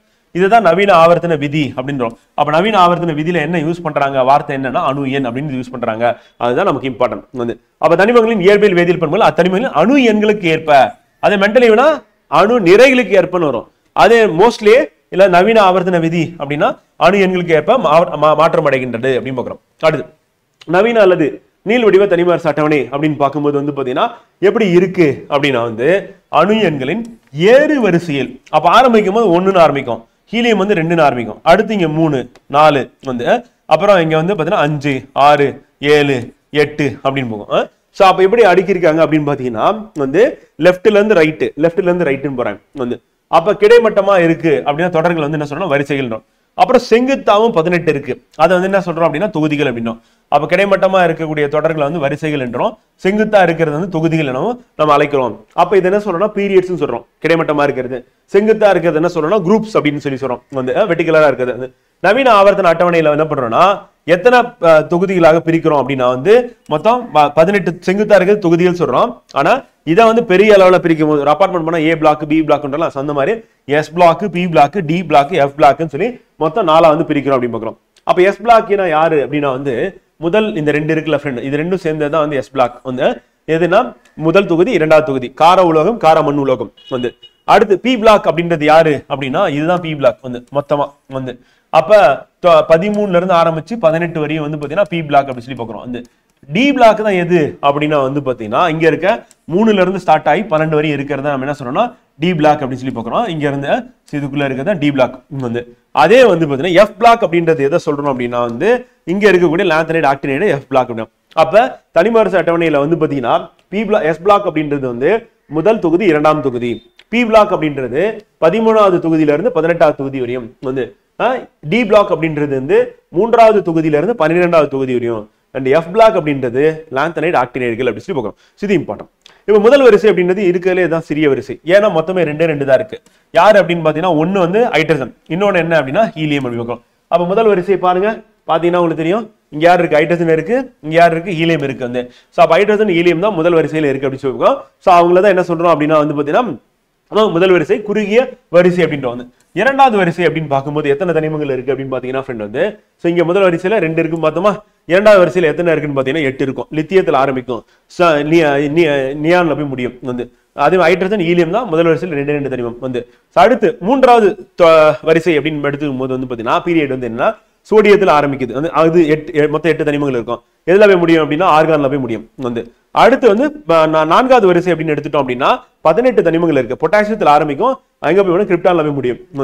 அடுத்து 18 தனிமம் இருக்கும். ருபீடியத்தில் ஆரம்பிக்கும், முடியது போயிட்டு ஜெனான்ல போய் முடியும். அடுத்து 32 தனிமம் இருக்கும். சீசியத்தில் ஆரம்பிக்கும், ரேடான்ல போய் முடியும். அடுத்து 32 தனிமம் இருக்கு. பிரான்சியத்தில் ஆரம்பிக்கும், ஓக்னேசான்ல போய் முடியும். அப்ப தனிமவரிசை அட்டவணையில பாத்தீங்கன்னா 2 8 8 18 18 32 32 நம்பர் ஞாபகம் வச்சுக்கலாம், ஒன்றும் பெரிய கஷ்டம் இல்லை. ஏன்னா டபுளா இருக்குல்ல. இப்ப 2 மட்டும் தான் மேல சிங்கிளா இருக்கு. 8 8 18 18 32 38 அப்படி சொல்லி போட்டீங்கன்னா முடிஞ்சிச்சு. அப்ப தனிமவரிசை அட்டவணை அப்படின்னு நம்ம எடுத்துட்டோம் அப்படின்னா பாத்தீங்கன்னா இந்த மாதிரி தான் அமைஞ்சிருக்கு அப்படின்னு. இது எப்படி 32 வந்துச்சு அப்படின்னா பார்க்க கம்மியா தான் இருக்க மாதிரி இருக்கு அப்படின்னா இந்த 57 to 71 89 to 103 சொல்லி கீழே வச்சிருக்கோம்ல, இதையும் நீங்க சேர்த்துக்கிட்டீங்கன்னா 32 ஆயிடும். அதுக்கு மேல இருக்குது 18 18. இங்க கேப் இருக்கு, பார்த்தா தெரியும் 8 8 தான் இருக்குன்னு சொல்லிட்டு. அதுக்கு மேல ஹீலியம் ஹைட்ரஜன் ஹீலியம் சொல்லிட்டு 2 தான் இருக்கு அப்படி பார்க்கலாம். சோ அது 2 தான். அப்ப முதல் வரிசை அப்படின்றது குறுகிய வரிசையா இருக்கு, மிக குறுகிய ஹைட்ரஜன் ஹீலியம் இருக்கு. இரண்டாவது வரிசை அப்படின்னும் போது பாத்தீங்கன்னா லித்தியத்தில் ஆரம்பிச்சு நியான்ல போய் முடியுது அப்படிங்க. மூன்றாவது வரிசை எங்க இருக்கு அப்படின்னா சோடியத்தில் ஆரம்பிச்சு ஆர்கான்ல போய் முடியுது. இதை ஞாபகம் வச்சுக்க முடியுமா? கஷ்டமா எல்லாம் இருக்கும் அப்படின்னு நீங்க நினைச்சீங்க அப்படின்னா அதுக்கும் ஒரு வழி இருக்கு. என்ன வழி அப்படின்னா நம்ம என்ன பண்ணிடலாம் அப்படின்னா இந்த ஆர்டரை ஞாபகம் வச்சுப்போம். அப்ப முதல் தொகுதி அப்படின்னும் போது கார உலோகம்னா ஹைட்ரஜன் வராது. நல்லா ஞாபகம் வச்சுக்கோங்க, ஹைட்ரஜன் வராது. ஹைட்ரஜன் வந்து அலோகம். இதுதான் கார உலோகங்கள். அப்ப யார் யார் lithium, sodium, potassium, rubidium, caesium, francium அப்படி பார்க்கிறோம். மொத்தம் 6 தனிமங்கள் வரும். இதான் வந்து முதல் தொகுதி தனிமங்கள் அப்படின்னும் போது இது கார உலோகங்கள் அப்படின்னு பார்க்கணும். இது மனப்பாடம் பண்ணிடணும் வந்து. அப்ப இதுக்கு பேரலா யார் இருக்கா அப்படின்னு எடுத்துட்டோம் அப்படின்னா வந்து 18வது தொகுதி தனிமங்கள். அப்ப 18ல யார் இருக்கா அப்படின்னு பாத்தீங்கன்னா 18வது யார் இருக்கா அப்படின்னு பாத்தீங்கன்னா helium 1, neon, argon, krypton, xenon, Radon. எது வராதுன்னா ஓக்னேசான் வராது. அப்ப helium, neon, argon, krypton, xenon, Radon இந்த 6மே என்ன சொன்னா மந்தவாய்கள். அங்க ஹைட்ரஜன் வராது, இங்க வந்து ஓக்னேசான் வராது அப்படின்னு பார்க்கணும். சோ அப்ப இந்த 6 மந்தவாய்கள். இப்ப முதல் தொகுதியும் நம்ம கடைசி தொகுதி ஞாபகம் வச்சுக்கணும். அப்படி ஞாபகம் வச்சுக்கோம். இங்க ஹைட்ரஜன்ல இருந்து ஆரம்பிச்சு நம்ம என்ன பண்றோம், முதல் தொகுதி கடைசி ஞாபகம் வச்சுக்கிறோம். முதல் வரிசையில ஹைட்ரஜன் ஆரம்பிச்சு ஈலியம் முடியும். ரெண்டாவது வரிசையில என்ன பண்ணலாம், லித்தியம் அப்படின்னு ஸ்டார்ட் ஆகும். அங்க ஈலியம் ஆல்ரெடி யூஸ் பண்ணி அடுத்து நியான் இருக்கும் வந்து. அப்ப இதை மனப்பாடம் பண்ணிடுங்க.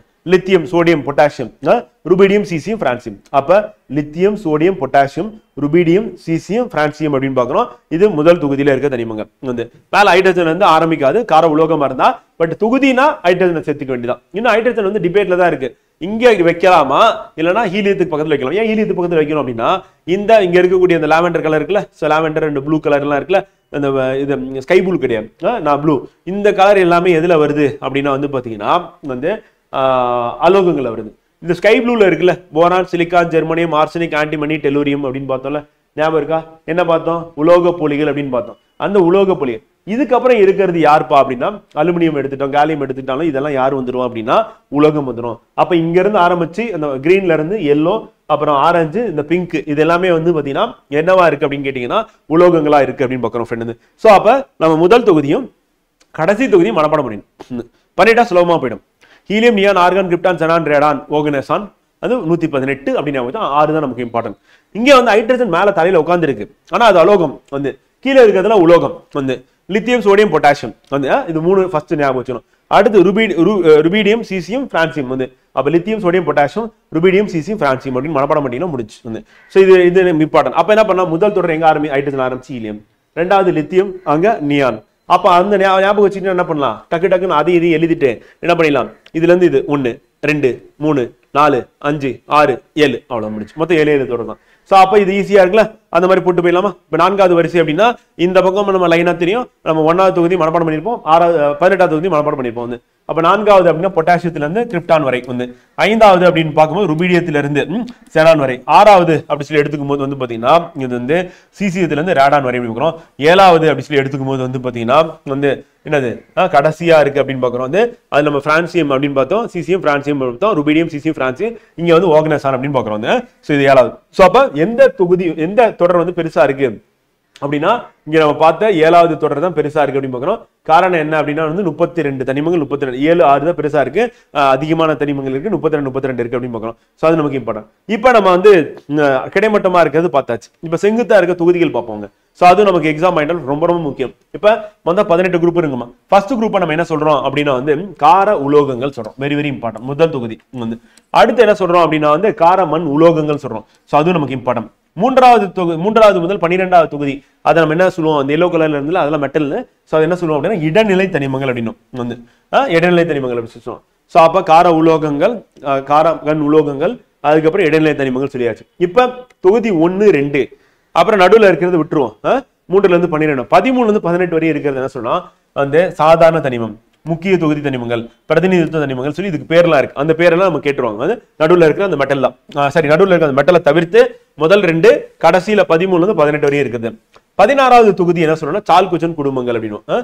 அப்ப சால்குஜன் குடும்பங்கள் அப்படின்னு பொலனியத்தை தவிர்த்து மீதி இருக்கிறது எல்லாமே அப்படி சொல்லி பாக்குறோம். வேணா டேபிள் ஒரு தடவை பார்த்துட்டு வந்துடும். இப்ப என்ன சொல்லணும்னா 1 வந்து கார உலோகம், 2வது கார மண் உலோகம் வந்து சொல்லியாச்சு. இங்க 3ல இருந்து 12 வரையும் இருக்கிறது. இதை நம்ம என்ன சொன்னோம் 3ல இருந்து 12 அப்படின்னா வந்து இதுதான் என்ன சொல்றோம் இடைநிலை தனிமங்கள் அப்படின்னு சொல்லி சொல்றோம். அப்ப இடைநிலை தனிமங்கள் அப்படின்னு நம்ம எதை சொல்றோம் அப்படின்னு கேட்டாங்க அப்படின்னா 3ல இருந்து 12 வரையும் அப்படின்னு சொல்லி பாக்குறோம். இதுக்குள்ள இருக்கிறது. அடுத்து 13ல இருந்து ஆரம்பிச்சு 18 வரையும் இருக்குது அப்படின்னு பாக்குறோம்ல. அதுவும் 1 2 நம்ம என்ன சொல்றோம் அப்படின்னா 1 2 13ல இருந்து 18 அப்படி நம்ம சொல்லும் போது வந்து சாதாரண தனிமங்கள், முக்கிய பிரதிநிதிகள் அப்படி சொல்லி சொல்றோம். எதை சொல்றோம் அப்படின்னா இல்ல பிரதிநிதித்துவ தனிமங்கள் அப்படின்னு சொல்றோம். 1 2 13ல இருந்து 18.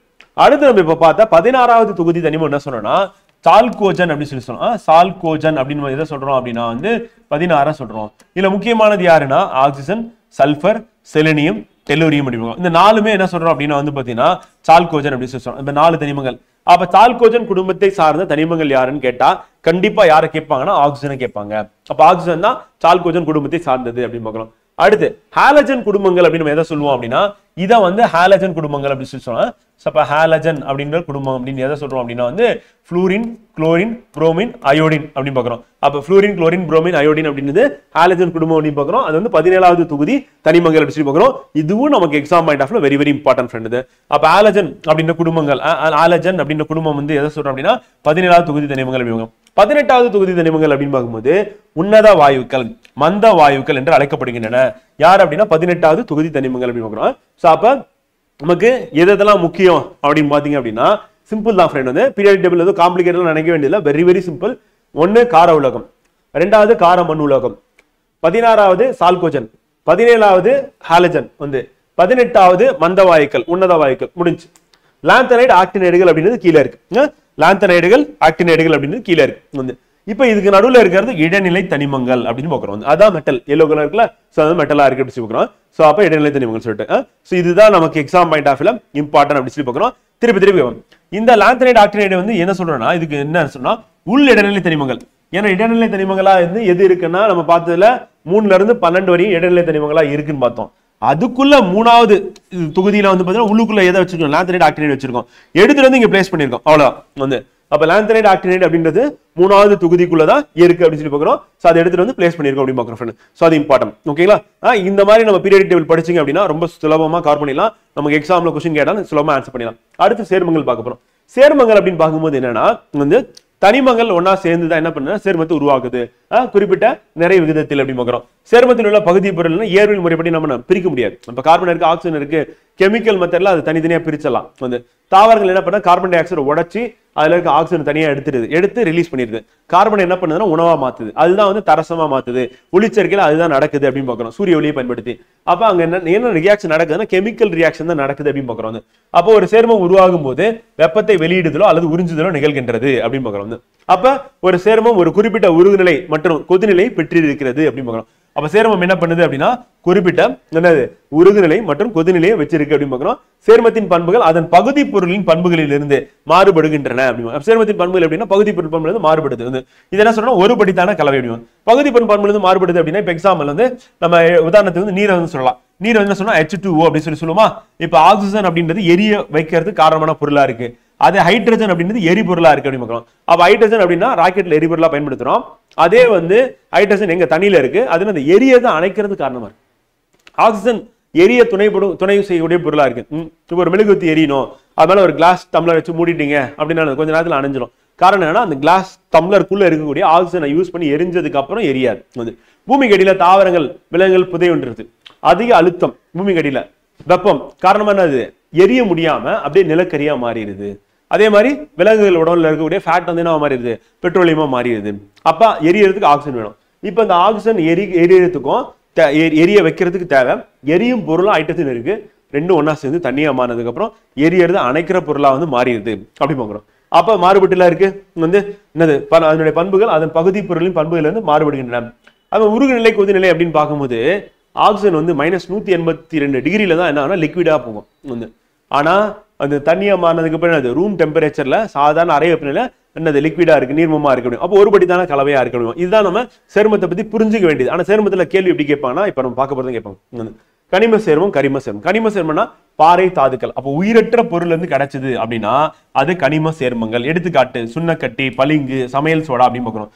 அப்போ உயிரினங்கள் இருந்து கிடைச்சது அப்படின்னா நம்ம என்ன சொல்றோம் அப்படின்னா கரிம சேர்மங்கள் அப்படி சொல்றோம். அப்ப கரிம சேர்மங்கள் எடுத்துக்காட்டு என்னப்பா அப்படின்னா புரதம், மெழுகு, எண்ணெய், சர்க்கரை போன்றவை அப்படின்னு பார்க்கறது. அப்ப கரிம சேர்மம் அப்படின் போது அது நம்ம எக்ஸாம் பாயிண்ட் ஆஃப்ல கொஸ்டினா வந்து கேட்பாங்க. நமக்கு தெரிந்த மிகவும் மென்மையானதுன்னா டால்கம் பவுடர், முகப்பூச்சு தாள் அப்படின்னு பார்க்கறது. ஆனா அது நம்ம ஸ்கின் வந்து என்ன பண்ணும், அஃபெக்ட் பண்ணும் அப்படி வரும். ஸ்கின் ஃப்ரெண்ட்லி கிடையாது அப்படின்னு மட்டும் மனசுல வச்சுக்கோங்க. நீர் உறையும் போது என்ன ஆகும்னா பருமன் அதிகரிக்கும். வழக்கமா வந்து அப்போ ஒரு லிக்விட் இருக்கு அப்படின்னும் போது அந்த லிக்விடை பொறுத்தவரைக்கும் வந்து பாத்தீங்கன்னா அது வந்து என்ன ஆகும் அப்படின்னா உறையும் போது அதனுடைய அடர்த்தி வந்து அதிகமாகி சுருங்கும்.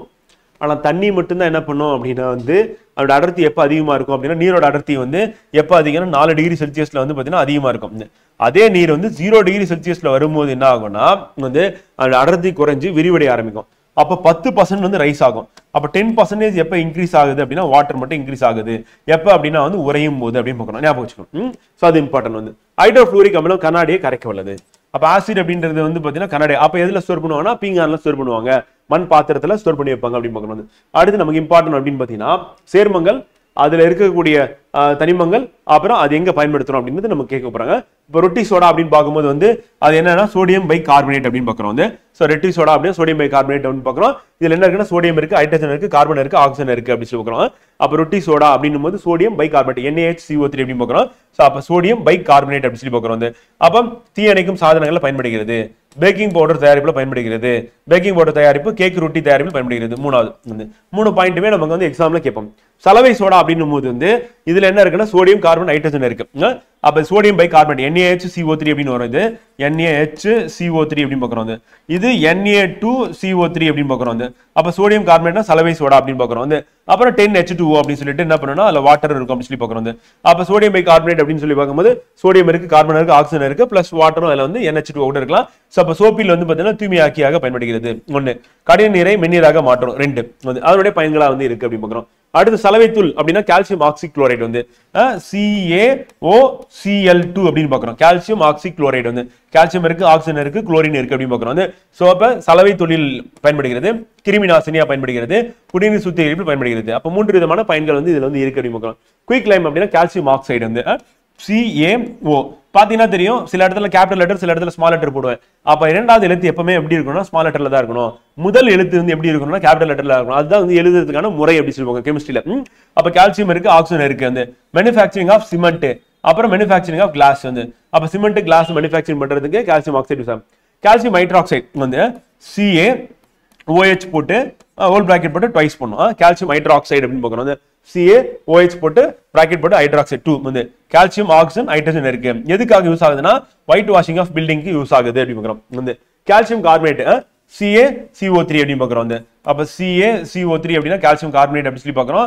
ஓ பெருசா பண்ணோம் capital and calcium preparation of chalk pieces வந்து. அடுத்து கால்சியம் ஆக்சைடு சுட்ட சுண்ணாம்பு அப்படின்னு பார்க்கும்போது வந்து பாத்தீங்கன்னா நம்ம அதுதான் இங்கிலீஷ்ல எழுதினேன். ஓகே கால்சியம் ஆக்சைடு அப்படின்றது CaO வந்து கால்சியம் ஹைட்ராக்சைடு அப்படின்னா CaOH போட்டு 2 பண்ணோம். கால்சியம் கார்பனேட் அப்படின்னா CaCO3 அப்படின்னு பார்க்குறோம். CaCO3 கால்சியம் கார்பனேட் அப்படின்னு பார்க்குறோம். ஓகேங்களா, சுண்ணாக்கட்டை தயாரிக்க பயன்படுகிறது. அடுத்து இப்ப நம்ம இதுவரையும் பார்த்து சேர்மங்கள். அடுத்து நம்ம பார்க்க போறது என்ன அப்படின்னா வந்து பாத்தீங்கன்னா வந்து தாதுக்கள், உலோகங்கள் வந்து பார்க்க போறோம். இது நமக்கு வந்து முக்கியமான தனிமங்கள், சேர்மங்களா முக்கியமான அப்படிங்க. எந்த ஒரு குறிப்பிட்ட கனிமத்தில் சேர்மனில் உலோகம் எளிதா பிரிக்க எடுக்கணுமா அது அந்த உலோகத்துடைய தாதுன்னு சொல்லுவோம். வந்து இப்ப மினரல் அப்படின்னு சொல்லும் போது வந்து பாத்தீங்கன்னா அலுமினியம் எங்க இருக்குன்னா களிமண்லயும் இருக்கு, பாக்சைட்லயும் இருக்கு அலுமினியம் வந்து. ஆனா எது வந்து அதனுடைய அலுமினியத்தின் தாதுன்னு சொல்லுவோம் அப்படின்னா பாக்சைடு தான் சொல்லுவோம். ஏன் களிமண்ணை சொல்ல மாட்டோம் அப்படின்னா களிமண்ல இருந்து நம்ம அலுமினியத்தை பிரித்து எடுக்கிறதுக்கு அதிகமா செலவாகும். ஆனா பாக்சைட்ல இருந்து ரொம்ப சுலபமா எடுத்துலாம். அப்ப எளிதில லாபகரமா எந்த ஒரு கனிமத்தில இருந்து நம்ம உலோகத்தை எடுக்கிறோமோ அந்த கனிமம் என்னவா மாறிடும் அப்படின்னு கேட்டீங்கன்னா தாதுவா மாறிடும். அப்ப தாது அப்படின்னு சொல்லி சொல்லும் போது என்ன ஆகுனா முதல்ல கனிமம் தான், அந்த கனிமத்துல இருந்து நம்ம உலோகத்தை எடுக்க முடிஞ்சிச்சுன்னா அந்த கனிமத்தை நம்ம என்ன சொல்லணும் தாதுன்னு சொல்லிடும் வந்து. அப்ப எல்லா தாதுக்களும் வந்து கனிமங்கள் தான் அப்படின்னு. ஆனா எல்லா கனிமமும் என்ன ஆகாது, பூமியில இருக்க எல்லா கனிமமும் தாதுவா மாத்த முடியாது. இப்ப கடல் தண்ணியில தங்கத்தை எடுக்க முடியுமான்னு எடுக்கலாம், தூசுல தங்கத்தை எடுக்க முடியும் எடுக்கலாம், ஆனா செலவு அதிகமாகும். அப்ப தங்கத்தை வெட்டி எடுக்கிறோம் அப்படின்னும் போது என்ன தனித்தனில தான் கிடைக்குது, அது வந்து செலவு குறைந்தது அப்படிங்க. சோ அப்ப களிமண் பாக்சைடு அப்படின்னு பார்க்கும்போது இதுல நம்ம களிமண் பாக்சைட்ல எது வந்து அலுமினியத்தின் தாது அப்படின்னு கேட்டாங்கன்னா பாக்சைடு அப்படின்னு பார்க்கணும் வந்து. அப்ப களிமண் என்ன அப்படின்னா அதனுடைய கனிமம் ஆகும் அப்படி பார்க்கணும். அந்த கனிமமா முதல்ல இருக்கும், அதுக்கப்புறம் அதுல இருந்து நம்ம உலோகத்தை வெட்டி எடுக்க ஆரம்பிச்சதுக்கு அப்புறம் என்னவா மாறிடும், அது வந்து தாதுவா மாறிடும். இப்ப புரியுதா உங்களுக்கு? அப்ப அனைத்து தாதுக்களும் கனிமங்கள் தான், ஆனா எல்லா கனிமங்களும் தாதுவா ஆயிட முடியுமானா ஆக முடியாது. இப்ப களிமண் வந்து என்ன சொல்றோம், அதுல அலுமினியம் இருக்குன்னு பாக்குறோம், பாத்தீங்கன்னா தெரியும் Al2O3 2SiO2 2H2O பாக்குறோம். இது என்னன்னா களிமண்ணோட வாய்ப்பாடு. அதே பாக்சைடோட வாய்ப்பாடு Al2O 2H2O Al2O3 2H2O. இதுதான் நமக்கு இம்பார்ட்டன்ட். பாக்சைடு வந்து கேட்கறதுக்கான வாய்ப்பு இருக்கு. இது வந்து பாக்சைடோட வாய்ப்பாடு. சோ அப்ப பாக்சைடுடைய வாய்ப்பாடுல இருக்கக்கூடிய அலுமினியத்தை நம்ம ஈஸியா பிரிச்சு எடுத்துறோம். அதனால அது என்னவா மாறிடுது, அது வந்து நமக்கு தாதுவா மாறிடுது. இப்போ வேற என்னெல்லாம் இருக்கு அலுமினியம் அப்படின்னு பார்க்கும்போது பாக்சைட், டயாஸ்பர், கயோலினைட் அப்படின்னு பார்க்குறோம். இதில் எது வந்து வாய்ப்பாடு நம்ம நோட் பண்ணுவோம் அதை மட்டும் நான் மார்க் பண்றேன். பாக்சைட் வாய்ப்பாடு முக்கியம், ஆனா மற்றதுக்கு தேவையில்லை, பேர் மட்டும் ஞாபகம் வச்சுட்டா போதும் வந்து. ஸோ அப்போ அலுமினியம் அப்படின்னா பாக்சைட் வந்து இயல்பு முக்கியம், டயாஸ்பர் அண்ட் கயோலினைட். துத்தநாகம் அப்படின்னு எடுத்துக்கும் போது வந்து பாத்தீங்கன்னா என்னது ஜிங்க் பிளண்ட், ஸ்பிளேடரைட், காலமைன் அண்ட் ஜிங்கைட். இதுல எது முக்கியம் அப்படின்னா காலமைன் அப்படின்றது ZnCO3 அப்படின்றது அதோட வாய்ப்பாடு வந்து கேட்கறதுனால வாய்ப்பு இருக்கு, அதனால அது இம்பார்ட்டன்ட் அப்படி பார்க்கணும். அப்ப துத்தநாகம் பார்த்தாச்சு. அடுத்து இரும்பு. இரும்பு அப்படின்னும் போது நமக்கு எல்லாமே முக்கியம் தான் ஃப்ரெண்ட். ஹேமடைட், மேக்னடைட், செடரைட், இரும்பு பைரைட் அண்ட் லிமோனைட் அப்படின்னு பார்க்கணும். ஹேமரைட் அப்படின்னா Fe2O3. இது ஈஸியா ஞாபகம் வச்சுக்கலாம். எப்படி ஞாபகம் வச்சுக்கலாம்னா 2-3 அப்படின்னு போட்டீங்கன்னா அது வந்து ஹேமடைட், 3-4 அப்படின்னு போட்டீங்கன்னா அது வந்து மேக்னடைட். சிடரைட் அப்படின்னா கார்பனேட் வந்து இருக்கு, இந்த இதுல சிடரைட்ல இருக்கு. அதே மாதிரி இரும்பு பைரைட் அப்படின்றதுல சல்ஃபர் இருக்கு வந்து. புரியுதா என்ன சொல்லிட்டு? லிமோனைட் அப்படின்னு பார்க்கும்போது அதே ஹேமடைட் தான், 2-3 தான் இருக்கு, கூடவே வாட்டர் இருக்கு. அப்ப எப்படி ஞாபகம் வச்சுக்கிறது அப்படின்னு கேட்டீங்கன்னா ஹேமடைட் மேக்னடைட் இது ஒரு ஜோடி. இந்த ஜோடிக்கு என்ன பண்ணலாம் அப்படின்னா 2-3 அடுத்து 3-4. அப்ப 2-3னா இரும்பு 2 ஆக்சிஜன் 3, 3-4னா இரும்பு 3 ஆக்சிஜன் வந்து 4. பாத்தீங்கன்னா தெரியும் Fe2O3 Fe3O4 அப்படின்னு ஞாபகம் வச்சுட்டா ஹேமடைட் மேக்னடைட் இது முடிஞ்சு. அடுத்து சிடரைட், இரும்பு பைரைட், லிமோனைட். சிடரைட்ல என்ன இருக்கும்னா கார்பனேட் இருக்கும், CO3 இருக்கும். இரும்பு பைரைட் என்ன இருக்கும்னா சல்ஃபர் இருக்கும், S2 இருக்கும். லிமோனைட்ல என்ன இருக்கும் அப்படின்னா வாட்டர் இருக்கும், H2O இருக்கும். அவ்வளவுதான், இப்படி போட்டா முடிஞ்சு.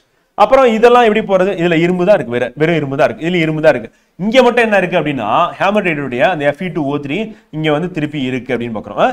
சோ இந்த மாதிரி ஞாபகம் வச்சுக்கோங்க. இரும்போட வாய்ப்பாடு, தாதுவோட வாய்ப்பாடு கேட்கறதுக்கான வாய்ப்பு இருக்கு, ஃபார்முலா கேட்பாங்க, இம்பார்ட்டன்ட் அப்படின்னு பாக்குறோம். சோ அடுத்து காப்பர். இப்ப காப்பர் அப்படின்னு எடுத்துட்டோம் அப்படின்னா copper pyrite, copper glance, cuprite, malachite, azurite அப்படின்னு பார்க்கணும். ஸோ இது எல்லாமே பேர் தான் கேட்பாங்க. இதுல நமக்கு வந்து இந்த மேலகைட்டு, குப்ரைட்டு, அசுரசைட், ஏன்னா இதுல காப்பர்ன்ற வார்த்தையே வரலையா, அதனால நம்ம கன்ஃபியூஸ் ஆயிடுவோம், நம்ம தப்பா ஆன்சர் பண்ணணும் அப்படின்றதுக்காகவே என்ன பண்ணுவோம், கேள்வி எடுப்பாங்க. அப்படி எடுக்கும்போது காப்பர் பைரைட், காப்பர் கிளான்ஸ் கேட்பாங்களா, கேட்க மாட்டாங்க, ஏன்னா அதுல காப்பர் இருக்கு, அப்ப காப்பர் போட்டுருவீங்க. பாக்சைட் ஏன் கேட்கறாங்க, அதுல அலுமினியம் வார்த்தை இல்ல, அது போடுறது கஷ்டமா இருக்குன்னா பாக்சைட் கேட்கறாங்க வந்து. இரும்பு அதே மாதிரி ஹேமரைடு, மேக்னடைடு அப்படின்னு சொல்லிட்டு என்ன பண்ணுவாங்க, இந்த ரெண்டு கேட்பாங்க, ஏன்னா அதுல என்ன இல்ல, இரும்புன்ற வார்த்தை இல்ல, அதனால நம்ம தப்பு பண்ணுவோம் அப்படின்றதுக்காக கேட்கறாங்க அப்படின்னு பார்க்கணும். சோ அப்ப காப்பரை பொறுத்தவரை இந்த 3 ஞாபகம் வச்சுக்கோங்க போதும். ஃபார்முலா வேணாம், காப்பருக்கு வேணாம், ஃபார்முலா வேணாம். வந்து காரியம் அப்படின்னும் போது வந்து பாத்தீங்கன்னா என்ன சொல்றோம் அப்படின்னா கலீனா அப்படின்னு சொல்லி சொல்றோம். சோ இது வந்து இம்பார்ட்டன்ட் ஃப்ரெண்ட், கேட்கறாங்க கலீனா வந்து. அப்புறம் ஆங்குலசைட் வந்து செரு சைட் அப்படின்னா காரியத்தோடையது. வெள்ளியம் அப்படின்னும் போது என்ன சொல்றோம்னா கேசரைட். ஃபார்முலா வேணாம், ஜஸ்ட் பேர் மட்டும் ஞாபகம் வச்சுட்டா போதும். சோ அது போதும் வந்து. சோ அதுக்கு அடுத்து வந்து பாத்தீங்கன்னா சில்வர் அப்படின்னு வரும்போது சில்வர் கிளான்ஸ் அப்படின்னு கொடுக்கறதுக்கு பதிலா அர்ஜென்டைடு கொடுத்துறேன். அப்புறம் பைராகரைட் அப்படின்னா ரூபி சில்வர்னு கொடுக்குறாங்க வந்து. அப்புறம் குளோராஜெரைட், ஹார்ன் சில்வர் அப்படின்னு ஹார்ன் சில்வர்னே கொடுக்குறாங்க வந்து. ஸோ இப்போ ஹார்ன் சில்வர் அப்படின்னு கேட்குறாங்க வந்து. இப்போ ஹார்ன் சில்வர் அப்படின்னா சில்வருடைய தாது அப்படின்னு. ஸோ இது இம்பார்ட்டன் வந்து. ஸோ இப்போ இந்த 3மே இம்பார்ட்டன், 3மே நம்ம திருப்பி கேட்குறாங்க, அதில் இம்பார்ட்டன். அதில் ஹார்ன் சில்வருக்கு மட்டும் என்ன பண்ணுறாங்கன்னா கெமிக்கல் ஃபார்முலா கேட்குறாங்க, AgCl அப்படின்னு கேட்குறாங்க, அது இம்பார்ட்டன். ஸோ நான் எதெல்லாம் வாய்ப்பாடு படிக்கணும்னு சொன்னா அதெல்லாம் படிச்சிருக்கேன், ப்ரீவியஸ் கொஸ்டின் பேஸ் பண்ணி தான் நான் உங்களுக்கு சொல்றேன் வந்து. அடுத்து இது இல்லாம பழைய புக்ல வந்து கேள்வி கேட்கறாங்களா, கேட்கறாங்க ஃப்ரெண்ட். சோ அதனால கொடுக்குறோம். இப்போ உதாரணத்துக்கு வந்து என்ன கேட்டிருக்காங்க அப்படின்னா வந்து பிச் பிளண்டி அப்படின்றது யாருன்னா யுரேனியத்தோட தாது, U3O8 பாக்குறோம், அது யுரேனியத்தோட இது அப்படின்னு பாக்குறோம். சோ அது இம்பார்ட்டன்ட் எக்ஸாம் பாயிண்ட் ஆஃப்ல. சோ அதுக்கு அடுத்து வந்து பாத்தீங்கன்னா என்ன கேட்கறாங்க அப்படின்னா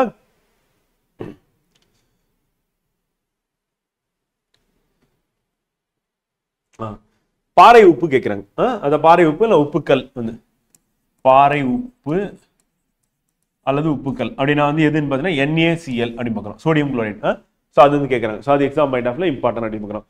ஸோ அதுக்கு அடுத்து வந்து எப்சம் உப்பு கேட்குறாங்க ஃப்ரெண்ட். எப்சம் உப்பு வந்து MgSO4 7H2O, அதுல இருந்து என்ன பண்ணா மெக்னீசியம் வந்து எடுக்கிறாங்க அப்படின்னு பார்க்குறோம். ஜிப்சம் உப்பு அப்படின்னும் போது கேட்குறாங்க கால்சியம் சல்ஃபேட் 7H2O, அதுல இருந்து கால்சியம் எடுக்கிறாங்க அப்படின்னு பார்க்குறோம். ஸோ அது நமக்கு எக்ஸாம் பாயிண்ட் ஆஃப்ல இம்பார்ட்டன்ட் கேட்குறாங்க வந்து. அப்புறம் மைக்கால இருந்து என்ன பண்றாங்கன்னா அலுமினியத்தை எடுக்கிறாங்க. ஸோ மைக்கா அப்படின்றது, ஸோ அதுவும் நமக்கு கேட்கறதுக்கு வாய்ப்பு இருக்கு, அவ்வளோதான் ஃப்ரெண்ட். ஸோ இதை மட்டும் ஞாபகம் வச்சுக்கிட்டீங்க அப்படின்னா போதும், நான் எதை மார்க் பண்ணிருக்கணும் ஸோ அதை மட்டும் படிச்சினா போதும். எக்ஸாம் பாயிண்ட் ஆஃப்ல இதான் ஃப்ரெண்ட் வந்து இம்பார்ட்டன்ட் வந்து. ஓகேவா? அடுத்து ஃப்ளோ சார்ட் அப்படின்னு பார்க்கும்போது வந்து அதிக வினைத்திறன் கொண்ட உலோகங்களை எப்படி வந்து பிரித்து எடுக்கிறாங்க அப்படின்னு கேட்டாங்க அப்படின்னா மின்னார் பகுப்பு ஒடுக்க தூய்மையாக்கல் அப்படின்ற வார்த்தையை ஞாபகம் வந்து. அதே வந்து மிதமான வினைத்திறன் கொண்ட உலோகங்கள் இருக்கு அப்படின்னா அது வந்து காற்றுச்சூழலில் வருத்தல் அல்லது காற்றில்லா சூழல், அதாவது ரோஸ்டிங் கால்சினேஷன் பேர் வந்து. ஏர் இருந்ததுன்னா ரோஸ்ட் பண்றதுன்னு அர்த்தம் வந்து. ஏர் இல்லாம காத்து இல்லாம பண்ணாங்கன்னா அது வந்து கால்சினேஷன் பேர். அப்ப காற்று சூழல் வெத்தல் காற்றில்லா சூழல் வெத்தல மிதமான வினைத்திறன் கொண்டது. குறைந்த வினைத்திறன் கொண்டது அப்படின்னா வந்து பாத்தீங்கன்னா அது வந்து காற்று சூழல்ல மட்டும்தான் அது இருக்கணும் வந்து. ஸோ அப்ப உலோகங்கள் தூய்மையாக்கல் அப்படின்னா அதிக வினைத்திறன், மிதமானது, குறைந்தது. அப்ப வினைத்திறன் அடிப்படையில் மின்னார் பகுப்போம் இதுதான் கேட்பாங்க. Very very important. அப்ப அதிக வினைத்திறன் கொண்ட உலோகங்கள் எப்படி பிரிக்கிறாங்க அப்படின்னா மின்னார் பகுப்பு ஒடுக்கு தூய்மையாக்கல் அப்படின்னு. அப்ப மின்னார் பகுப்பு ஒடுக்கு தூய்மையாக்கல் வந்து பாத்தீங்கன்னா பிரிக்கக்கூடிய ஒரு உலோகமா இது இருக்கு அப்படின்னா அலுமினியம் இருக்கு அப்படிங்க. இப்ப அலுமினியம் அப்படின்னு பார்க்கும்போது வந்து பாத்தீங்கன்னா ஃப்ரெண்ட் வந்து அலுமினியத்தின் தாது என்ன? பாக்சைட். நமக்கு தெரியும் Al2O3 2H2O அப்படின்னு நம்ம இப்பதான் பார்த்தோம் வந்து. அதை பிரித்தெடுக்கும் முறை வந்து 2 நிலைகள்ல நடைபெறும். ஒன்னு என்னன்னா பேயர், இன்னொன்னு என்னன்னா ஹால். அப்ப பேயர் செயல்முறை, ஹால் செயல்முறை. இது பேயர் செயல்முறையில் என்ன பண்ணா பாக்சைட் வந்து என்னவா மாறும்னா அலுமினாவாக மாறும். இந்த அலுமினா அப்படின்றது தான் என்னவா மாறும் அப்படின்னா வந்து பாத்தீங்கன்னா மின்னார் பகுப்பு குறைப்பு மூலமா அலுமினியமா மாறும் அப்படின்னு பாக்குறோம். அப்ப மின்னார் பகுப்பு குறைப்பு தூய்மையாக்கல் அப்படின்ற முறையை வந்து நம்ம எதுக்கு ஃபாலோ பண்றோம் அப்படின்னு பாத்தீங்கன்னா அலுமினியத்துக்கு ஃபாலோ பண்றோம் அப்படின்னு சொல்லி பார்க்கலாம். ஸோ அது நமக்கு எக்ஸாம் பாயிண்ட் ஆஃப்ல இம்பார்ட்டன்ட். இப்போ அலுமினியம் அப்படின்னு பார்க்கும்போது ரொம்ப முக்கியமான அலுமினிய உலோக கலவை என்னன்னா ஒன்னு டியூரா அலுமினியம், மற்றொன்று மேக்னா அலுமினியம். டியூரா அலுமினியம் அப்படின்னும் போது அதுல என்ன இருக்கு அப்படின்னு பாத்தீங்கன்னா அலுமினியம் இருக்கு, காப்பர் இருக்கு, மெக்னீசியம் இருக்கு, மேங்கனீஸ் இருக்கு. மேக்னாலியம் அப்படின்னும் போது என்ன இருக்குன்னா வெறும் மெக்னீசியம் மட்டும்தான் இருக்கு அப்படின்னு சொல்லலாம். விமானங்களின் உதரி பாகங்கள், விமானம் எதுல பண்ணாலும் லைட் வெயிட்டா இருக்கிற மெட்டல் எதுனா அலுமினியம். பூமியோட கிரஸ்ட்ல அதிகமா கிடைக்கிறதுனா அலுமினியம் வந்து. துரு பிடிக்காது அலுமினியம் வந்து. ஸோ அதனால என்ன பண்றாங்கன்னா எதுல பண்றாங்க அப்படின்னா அலுமினியத்துல பண்றாங்க. அப்ப குக்கர் அப்படின்னு பாக்குறோம்ல, ஸோ அதுவும் எதுல பண்றாங்கன்னா அலுமினியத்துல தான் பண்றாங்க. ஸ்ட்ராங்கா இருக்கிறதுக்காக உலோக கலவை. வெறும் அலுமினியத்துல பண்ண மாட்டாங்க, உலோக கலவையா ஆக்கி பண்றாங்க அப்படின்னு பார்க்கலாம். அடுத்து காப்பர் அப்படின்னு எடுத்துட்டோம் அப்படின்னா வந்து பாத்தீங்கன்னா குப்ரம் அப்படின்ற யார நேம் வைக்கிறாங்க அப்படின்னா வந்து பாத்தீங்கன்னா Romans. Because they use to get from the island of Cyprus அப்படின்னு பார்க்கணும். ஸோ குப்ரம் அப்படின்ற பேர் வந்து யார் வச்சோம்? ரோமன் வந்து பேர் வச்சாங்க அப்படின்னு பார்க்கணும். ஸோ காப்பர் ஏற்கனவே பார்த்தோம், copper pyrite, cuprite, ruby copper, copper glance அப்படின்னு சொல்லி பார்க்கணும். இதெல்லாம் வந்து காப்பருடைய ஒரு. ஆனா காப்பர் எதுல இருந்து அதிக அளவில் உற்பத்தி செய்யப்படுகிறது அப்படின்னு கேட்பாங்க. வந்து கேட்டாங்க அப்படின்னா காப்பர் பைரேட் அப்படின்னு பார்க்கலாம். அந்த copper pyrite very very important. Copper பைரேட்ல இருந்து 76% உற்பத்தி நடைபெறுகிறது. அப்ப காப்பருடைய எந்த தாதுவிலிருந்து காப்பர் வந்து அதிக அளவு உற்பத்தி செய்யப்படுகிறதுன்னு கேட்டாங்கன்னா காப்பர் பைரேட் வந்து. இரும்பு நம்ம ஏற்கனவே பார்த்துட்டோம், ஏமடைட், மேக்னடைட், இரும்பு பைரேட் பார்த்தாச்சு வந்து. இப்ப என்னன்னா இரும்பு வந்து அலுமினியத்துக்கு அடுத்தபடியா அதிக அளவில் கிடைக்க 2வது உலோகம் அப்படின்னு பார்க்கணும். ஸோ அது வந்து இம்பார்ட்டன்ட் அப்படின்னு பார்க்கணும். ஓகேவா? அடுத்து வந்து கால்சினேஷன், காற்றில்லா சூழலில் வருத்தல். காற்று சூழல் வருத்தல் வந்து ரோஸ்டிங் வந்து. அப்ப காற்றில்லா சூழல்ல வந்து என்ன பண்ணுவாங்கன்னா வறுக்கும் போது அந்த தாதுல இருந்து ஆக்சைடு, அந்த தாதுல இருக்கிற கார்பனேட் தாது ஆக்சைடாக மாற்றப்படும். அப்ப காற்று இருந்ததுன்னா அதுல ஆக்சிஜன் வந்து மிக்ஸ் ஆயிடுன்னு பாக்குறோம். அப்ப காற்றில்லா சூழல் அப்படின்னு பார்க்கும்போது காற்றில்லா சூழல் அப்படின்னு எடுத்துட்டோம் அப்படின்னா வந்து கார்பனேட் வந்து ஆக்சைடாக மாறும். வந்து காற்றுள்ள சூழல் அப்படின்னு பார்க்கும்போது வந்து பாத்தீங்கன்னா வந்து சல்பைடு தாது ஆக்சைடா வந்து மாறும். அப்ப கார்பனேட் தாது அப்படின்னும் போது கார்பனேட் அப்படின்னா CO3, சல்பைடு அப்படின்றது வந்து காற்று சூழல் அப்படி ஞாபகம் வச்சுக்கோங்க. CO3 வந்து காற்று இல்லாத நிலையிலும் அது காற்றில் இருக்கிறது வந்து பாத்தீங்கன்னா சல்பர், அது என்னவா மாறும்? ஆக்சைடாக மாறும் அப்படின்னு பாக்குறோம். இப்ப இரும்பு வந்து என்ன பண்ணுவோம்னா தாது, கரி, சுண்ணாம்பெல்லாம் மேல போட்டுருவாங்க. கீழே வந்து என்னன்னா அது எரிய ஆரம்பிக்கும். அதிக வெப்பநிலையில வந்து எரிஞ்சு சூடான வாயு வெளியேறிடும். கசடு வந்து அடியில கசடு வந்து பாத்தீங்கன்னா கசடு அப்படின்றது வெளியேறும். அதுக்கு கீழே வந்து இரும்பு வெளியேறும். அப்ப பெசிமர் அப்படின்றது வந்து பாத்தீங்கன்னா இந்த பிளாஸ்ட் ஃபர்னஸ் அப்படின்ற பெசிமர் உலையில என்ன பண்ணாங்கன்னா இரும்பை உருக்கி, இரும்போட தாது வந்து உருக்கி அதுல இருந்து பிரிச்சு எடுக்கிறாங்க அப்படிங்க. இது வெரி வெரி இம்பார்ட்டன்ட். இரும்பு வந்து நம்ம எதன் அடிப்படையில் வந்து பாத்தீங்கன்னா கேட்டகரைஸ் பண்றோம் அப்படின்னா கார்பன் கண்டென்ட் வச்சு தான் நம்ம வந்து 3ஆ பிரிக்கிறோம். வந்து அப்படி 3ஆ பிரிக்கும் போது கார்பன் அடிப்படையில் அப்படின்னு பார்க்கும்போது வந்து வார்பிரும்பு அப்படின்னா 2ல இருந்து 4.5% கார்பன் இருக்கும். கார்பன் குறைய இரும்போட குவாலிட்டி அதிகமாகும். வந்து நிலக்கரியை பொறுத்தவரை கார்பன் அதிகமாச்சுன்னா குவாலிட்டி அதிகம். ஆனா இரும்புல கார்பன் கம்மியா இருந்ததுன்னா குவாலிட்டி அதிகம். அப்ப வார்பிரும்பு 2ல இருந்து 4.5% கார்பன் இருக்கும். எஃகு இரும்புல 0.25ல இருந்து 2%. தேனி இரும்பு பாத்தீங்கன்னா லெஸ் தென் 0.2%. அப்ப தேனி இரும்பு ரொம்ப காஸ்ட்லியானது அப்படின்னு பாக்குறோம். அப்ப கார்பன் கண்டென்ட் வச்சு வார்பிரும்பு, எஃகு இரும்பு, தேனி இரும்பு. அப்ப குறைந்த கார்பன் கொண்டதுன்னா தேனி இரும்பு. வார்பிரும்பு அதிக கார்பன் இருக்கும். அப்ப வந்து அது குவாலிட்டி கம்மி, சீப்பா இருக்கும். இப்ப கழிவுநீர் குழாய்கள், அப்புறம் அடுப்புகள், தண்டவாளங்கள், சாக்கடை மூடிகள் இதெல்லாம் இதுல பண்ணாலும் வார்பிரும்பு. எஃகு இரும்பு கட்டடங்கள் வந்து, அப்புறம் எந்திரங்கள், கோபுரங்கள் இதெல்லாம் பண்றாங்க. வந்து தேனி இரும்பு அப்படின்றத நமக்கு எக்ஸாம்ல கொஸ்டினா கேட்பாங்க. இதான் இம்பார்ட்டன்ட். வந்து கம்பிச்சுருள் செய்ய வந்து மின்காந்தம் மற்றும் நங்கூரம் செய்ய பயன்படுகிறது. அப்ப கம்பிச்சுருள், மின்காந்தம், நங்கூரம் அப்படின்னு எதுல பண்றாங்கன்னா தேனி இரும்புல பண்றாங்க அப்படின்னு பார்க்கலாம். ஸோ அது எக்ஸாம் பாயிண்ட் ஆஃப்ல இம்பார்ட்டன்ட் பண்ணது.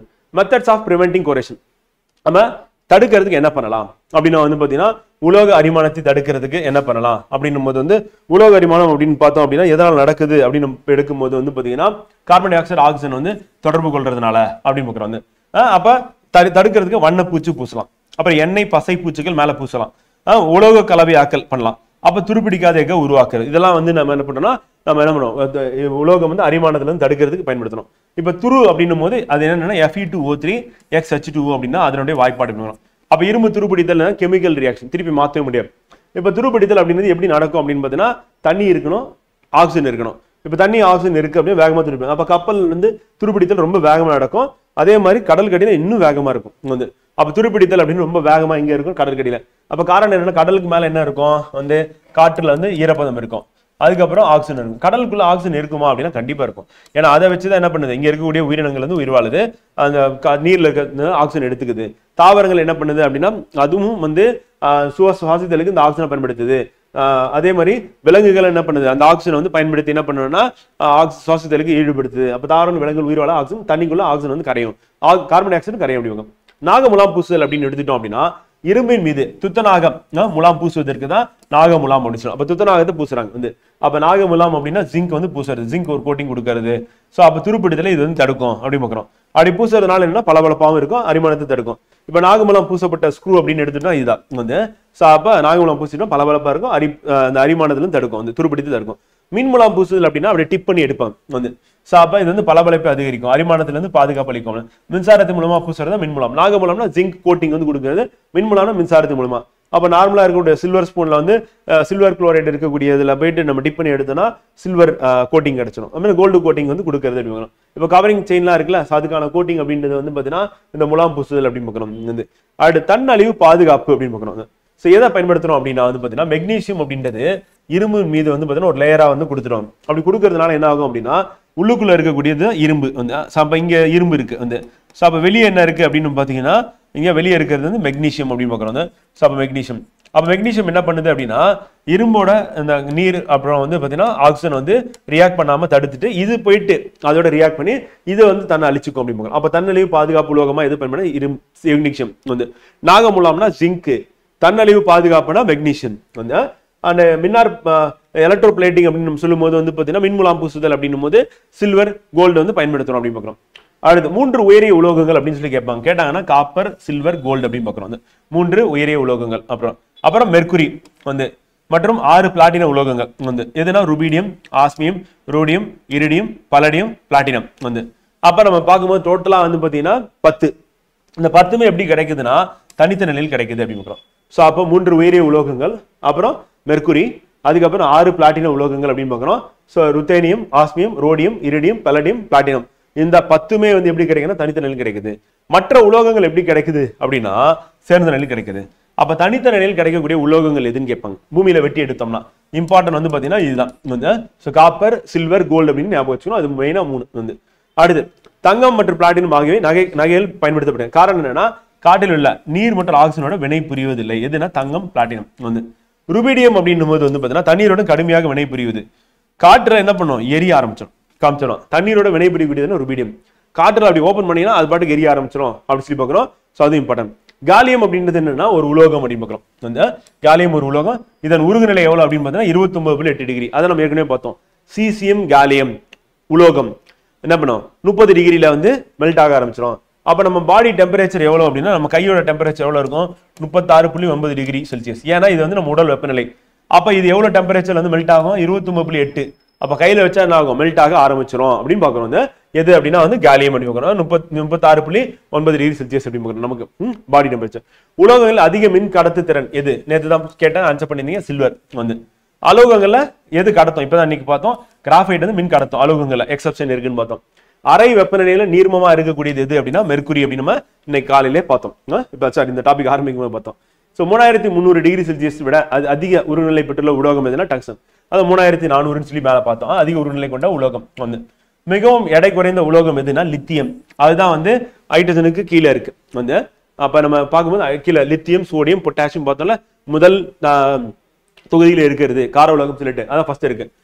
மிக அதிக எடை உள்ள உலோகம் எதுன்னா ஆஸ்மியம் அப்படின்னு பார்க்கிறோம்.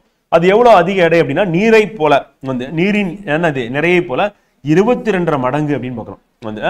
அதே மாதிரி இரும்பை விட 3 மடங்கு அப்படின்னு பார்க்கிறோம். அப்ப ஆஸ்மியம் அப்படின்றதுதான் மிக அதிக எடை கொண்ட உலோகம் அப்படின்னு பார்க்கிறோம். லித்தியம் அப்படின்றது மிக குறைந்த எடை கொண்ட உலோகம் அப்படின்னு பார்க்கிறோம். எக்ஸாம் டெஃப்ல இம்பார்ட்டன்ட் வந்து. உலோகங்களின் செயல்திறன் அப்படின்னு எடுத்துக்கும் போது அது பொட்டாசியம், சோடியம், கால்சியம் மூணுமே என்ன பண்ணும்னா நீரோட வினை புரியும். அப்ப நீரோட வினை புரியுது, நீரோட டக்குன்னு ரியாக்ட் பண்ணும். ஆனா நீர் கிடையாது. நீர், காற்று, அதோட வினை புரியாது. ஈவன் ஆசிடோட கூட நீர்த்த அமிலங்களோட வினை புரியாது எதுன்னா காப்பர், சில்வர், கோல்டு. அதனாலதான் இதுக்கு வந்து மதிப்பு இருக்கு. இப்ப 2000-3000 வருஷத்துக்கு முன்னாடி வந்து தங்கம் வந்து கீழடியில ஆராய்ச்சியில் எடுக்கிறாங்க வந்து. ஸோ அப்ப நாகரிக தொட்டில வந்து கருதப்படக்கூடிய வந்து பாத்தீங்கன்னா வைகை ஆற்றங்கரையில வந்து பாத்தீங்கன்னா அதே மாதிரி மற்ற இடங்களில் கிடைக்கக்கூடிய எவிடன்சஸ்ல தங்கம், காப்பர் வந்து அப்படியே தான் இருக்கு. இரும்பு வந்து இல்ல, பயன்படுத்தினாலும் தெரியும். ஏன்னா எல்லாமே நடம் அது எதோட ரியாக்ட் பண்ணோம்னா நீர்த்த அமிலங்களோட வினை புரிஞ்சு என்ன பண்ணும், அது வந்து அரிக்க ஆரம்பிச்சு துருப்பிடிச்சு காணாம போயிடும் அப்படின்னு பார்க்கணும். அடுத்து ஃபெரஸ் உலோகங்கள், ஃபெரஸ் உலோக கலவை அப்படின்னு பார்க்கணும். அப்படின்னா என்ன அர்த்தம் அப்படின்னா இரும்பு கண்டிப்பா அதுல வந்து இருக்கும் அந்த உலோக கலவையில. ஃபெரஸ் அல்லாதது அப்படின்னா இரும்பு என்ன பண்ணாது, மிக சிறிதளவோ இல்லாமலும் இருக்கலாம் அப்படின்னு பார்க்குறோம். இப்ப இரும்பு, அலுமினியம், நிக்கல், கோபால்ட் ஆகிய உலோகங்கள் அடங்கிய உலோக கலவை என்ன சொல்றோம்னா அல்னிகோஸ் அப்படின்னு என்ன வரும் கேட்பாங்க. இரும்பு, அலுமினியம், நிக்கல் மற்றும் கோபால்ட் எல்லாம் ஒன்னா சேர்ந்தது. இது வந்து என்னன்னா காந்தங்கள் தயாரிக்க பயன்படுத்தணும். எதுக்காக இந்த உலோகங்கள்னா காந்தங்கள் தயாரிக்க. இது சாதாரண காந்தத்தை விட வந்து 25 மடங்கு வந்து பாத்தீங்கன்னா அதிக காந்தத்தன்மை உடையது. அப்ப நல்லாவே என்ன பண்ணுவோம், வெயிட்டை லிஃப்ட் பண்ணும் அப்படி பார்க்கணும். காந்தத்தன்மை அதிகமா இருக்கும். எங்கெல்லாம் காந்தத்தன்மை தேவையோ அதுக்கு வந்து பயன்படுத்தலாம் அல்னிகோஸ் அப்படிங்க. அப்ப இரும்பு, அலுமினியம், நிக்கல், கோபால்ட்டை விட வந்து என்னது சரி இரும்பு, அலுமினியம், நிக்கல், கோபால்ட் இது சேர்ந்த உலோக கலவை வந்து சாதாரண காந்தத்தை விட நல்ல காந்தத்தன்மை வந்து 25 மடங்கு. அதுக்கு பேர் என்னன்னு கேட்பாங்க அல்னிகோஸ். அல்னிகோஸ்ல என்னென்ன உலோகங்கள் இருக்குன்னு கேட்பாங்க. கேட்டாங்கன்னா இரும்பு, நிக்கல், அலுமினியம், கோபால்ட் அப்படின்னு. இரும்பு, அலுமினியம், நிக்கல், கோபால்ட் அப்படின்னு பார்க்கணும். ஸோ அது இம்பார்ட்டன்ட் வந்து. ஸோ அதுக்கு அடுத்து பித்தளையில என்ன இருக்குன்னு கேட்பாங்க. கேட்டாங்க அப்படின்னா காப்பர், சிங்க், வீட்டு பாத்திரம். வெண்கலம் அப்படின்னா இப்ப நம்ம துப்பாக்கி, உலக துப்பாக்கி சுடுதல் போட்டி நடந்துட்டு இருக்குல்ல, ஸோ அதுல வந்து வெண்கல பதக்கம் வாங்குறாங்களா, ஸோ அதுல என்ன இருக்கும்னா அது மெடல் என்ன இருக்கும், காப்பர், டின் இருக்கும் வந்து. பட்ராசு அப்படின்றது வந்து பாத்தீங்கன்னா 2 வயரையும் கனெக்ட் பண்றதுக்கு சர்க்யூட் போர்டில் வந்து எலக்ட்ரானிக் போர்டில் கனெக்ட் பண்றதுக்கு அந்த போர்டில் இருக்கிற அலுமினியத்தையும் காப்பரையும் மெல்ட் பண்ணாம, இந்த வயர்ல இருக்க காப்பரையும் மெல்ட் பண்ணாம இது தன்னைத்தானே மெல்ட் பண்ணி ரெண்டுத்தையும் கனெக்ட் பண்ணும். ஸோ அதான் பட்ராசு. அதுல என்ன இருக்குன்னா டின் அண்ட் லெட் வந்து இருக்கு அப்படின்னு சொல்லி பார்க்கணும். Exam point of important. துருப்பிடிக்காத எஃகு அப்படின்னும் போது அதுல என்னென்னலாம் இருக்கும்னா இரும்பு, கார்பன் எப்பவுமே டிஃபால்ட்டா இருக்கும். அது வந்து மாறவே மாறாது. அது இல்லாம வேற என்ன இருக்குன்னா குரோமியம், நிக்கல், டங்ஸ்டன் இருக்கு. டியூரா அலுமினியம் அப்படின்றது நம்ம ஏற்கனவே பார்த்தோம். அலுமினியத்தின் உலோக கலவை பார்க்கணும். காப்பர், மேங்கனீஸ், மெக்னீசியம் இருக்கு அப்படின்னு. மேக்னாலியம் அப்படின்னா அலுமினியம், மெக்னீசியம் இருக்கு அப்படின்னு நம்ம பார்த்தோம். அது ஆகாய விமானங்கள், மோட்டார் வாகனங்கள் தயாரிக்க பயன்படுகிறது அப்படின்னு பார்க்குறோம். ரசக்கலவை அப்படின்னு பார்க்கும்போது வந்து பாத்தீங்கன்னா கண்டிப்பா அதுல என்ன இருக்கும்னா மெர்க்குரி இருக்கும் அப்படின்னு சொல்லி பார்க்கணும். ரசக்கலவை அப்படின்னு சொல்லி சொன்னா பல் பாதுகாப்பில் ரசக்கலவையில எதெல்லாம் யூஸ் ஆகுது மெர்க்குரியோட சேர்ந்துன்னா சில்வர், டின் அது போன்ற உலோகங்களின் கலவை பற்குழி அடைக்க பயன்படுகிறது அப்படின்னு பார்க்கணும். பற்குழி அடைக்கிறதுக்கு அந்த பேஸ்ட் மாதிரி யூஸ் பண்ணுவாங்க. வந்து யுத்த நிமித்த உலோகங்கள் நம்ம கேட்டிருக்காங்க. டிஃபென்ஸ்ல அதிகமா பயன்படக்கூடிய உலோகம் எது அப்படின்னு பாத்தீங்கன்னா அந்த டைட்டானியம், குரோமியம், மேங்கனீஸ், சிர்கோனியம் அப்படின்னு பார்க்குறோம். இந்த 4மே வந்து என்ன சொல்றாங்கன்னா யுத்த நிமித்த உலோகங்கள் அப்படின்னு பார்க்குறோம். அதே வந்து ஆற்றலை வெளியிடக்கூடிய உலோகங்கள் எது அப்படின்னா யுரேனியம் அப்படின்னு பார்க்குறோம். அதே மாதிரி நாணய உற்பத்தி அப்படின்னு நம்ம எடுத்துட்டோம் அப்படின்னா தாமிரம், வெள்ளி, தங்கம் வந்து பாத்தீங்கன்னா நாணய உலோகங்கள் அப்படின்னு சொல்றாங்க. அப்ப ஆற்றலுக்கு யுரேனியமும், யுத்த நிமித்த உலோகங்கள் titanium, chromium, manganese and zirconium அப்படின்னு பார்க்குறோம். நாணய உலோகங்கள் அப்படின்றது தாமிரம், வெள்ளி, தங்கம் அப்படின்னு பார்க்குறோம். வந்து இப்ப தங்கம் விலை ஏறுது இறங்குது இதெல்லாம் பேப்பர்ல பார்த்துட்டு இருக்கோம். வந்து சாப்ப அந்த தங்கம் அப்படின்னும் போது 24 கேரட் அப்படின்றாங்க. அப்படியே என்ன அர்த்தம் அப்படின்னா வந்து பாத்தீங்கன்னா தூய தங்கம் வந்து 24 கேரட் அப்படின்னு பார்க்குறோம். ஸோ அப்ப 24 கேரட் அப்படின்னு சொல்லி சொன்னாங்க அப்படின்னா ஸோ அது வந்து என்ன அப்படின்னா வந்து பாத்தீங்கன்னா தூய தங்கம் அப்படின்னு சொல்லி பார்க்குறோம். தூய தங்கம் வந்து அப்ப தூய தங்கம் அப்படின்றது 24 கேரட் வந்து. அப்ப தங்கத்துல என்ன ஆட் பண்ணுவாங்க அப்படின்னா காப்பரையோ சில்வரையோ ஆட் பண்ணுவாங்க. அப்படி ஆட் பண்ணாங்க அப்படின்னா 2 கேரட் வந்து ஆட் பண்றது. அப்ப 2 கேரட் ஆட் பண்ணாங்க அப்படின்னா 22 கேரட்டா வந்து மாறிடும். அப்படின்னா என்ன ஆகுதுன்னா 22 / 24 × 100 இதை நம்ம பர்சன்டேஜ்ல போட்டோம். அப்ப அந்த 2 கேரட் அப்படின்றது வந்து போக மீதி 22 கேரட் இருக்குன்னா அதுதான் என்னன்னா 91.6% வந்து இது வந்து கோல்டு இருக்குன்னு அர்த்தம். வந்து ரிமைனிங் வந்து 8.4 என்ன இருக்கு அப்படின்னு கேட்டீங்கன்னா வெள்ளியோ காப்பரோ இருக்குன்னு பாக்குறோம். வந்து ஸோ அப்ப 22 கேரட் தங்கத்துல தங்கம் எவ்வளவு இருக்கு அப்படின்னா 91.67. அதை நம்ம 916 கோல்டு அப்படின்னு நம்ம சொல்லிப்போம். வந்து அப்ப நமக்கு என்ன ஆகுதுன்னா 22 பாகம் தங்கமும் 2 பாகம் வந்து தாமிரமும் உள்ளது அப்படின்னு பாக்குறோம். Exam point of important. The vitality of the metals for the totality of life அப்படின்னும் போது உலோகங்கள் நம்ம உயிரியல் செயல்பாட்டுக்கு மிக முக்கியமான. இரும்பு எதுக்கு தேவைன்னா ரத்தத்தின் சிவப்பு நிறமையான ஹீமோகுளோபினுக்கு இரும்பு தேவை. பெரும்பாலும் பெண்களுக்கு வந்து அனிமிக் பிரச்சனை இருக்கும். குழந்தைகளுக்கு ஆண் குழந்தை பெண் குழந்தை 2 பேருக்குமே வந்து சில்ட்ரன்ஸ்க்கு வந்து அனிமிக் ப்ராப்ளம் இருக்கும். இரும்பு சத்து குறைவு. ஏன்னா ஒழுங்கா சாப்பிட மாட்டாங்க. டெய்லி வந்து நம்ம உணவுல என்ன எடுத்துக்கணும்னு சொல்லுவாங்க டாக்டர் வந்து கீரை உணவு எடுத்துக்கணும். சாப்பிடவே மாட்டாங்க. வந்து அந்த கால்சியம் அப்படின்னு பார்க்கும்போது வந்து எலும்பு பற்களில் மிக முக்கியமானது. அப்புறம் கோபால்ட் அப்படின்றது வைட்டமின் B12 வந்து பார்த்தீங்கன்னா உலோகம் பண்ணி பார்க்குறோம். மெக்னீசியம் அப்படின்னா தாவரத்தின் பச்சை இதில் காணப்படுகிறது. இதில் நம்ம தொடர்ந்து இது கேள்வியை கேட்கிறோம். இந்த ஸ்லைடு வந்து வெரி வெரி இம்பார்ட்டன்ட், கேட்கறதுக்கான வாய்ப்பு இருக்கு. இரும்பு ரத்தத்தின் சிவப்பு நிறமி, கால்சியம் வந்து எலும்பு பற்கள் இருக்கு, கோபால்ட் வந்து B12 அண்ட் மெக்னீசியம் தாவரத்தின் பச்சையத்தில் காணப்படுகிறது அப்படி சொல்லுவோம். ஸோ அது நமக்கு இம்பார்ட்டன்ட் ஃப்ரெண்ட். வந்து பித்தளை பார்த்தாச்சு, வெண்கலம் பார்த்தாச்சு, துப்பாக்கி வெண்கலம் அப்படின்னு பார்க்கல. காப்பர், ஜிங்க், டின்னு, லெட் வந்து இது வந்து துப்பாக்கி வெண்கலம் அப்படின்னு சொல்லி சொல்லுவோம். ஜெர்மன் வெள்ளி அப்படின்னும் போது அது வெள்ளி கிடையாது, ஹார்ன் சில்வர் தான் சில்வர். ஆனா ஜெர்மன் வெள்ளின்னு காப்பர் ஜிங்க் நிக்கல் தான் இருக்கு, அதுல என்ன கிடையாது அப்படின்னா சில்வர் இல்ல அப்படின்றத ஞாபகம் வச்சுக்கணும், மறந்துடக்கூடாது அப்படின்னு.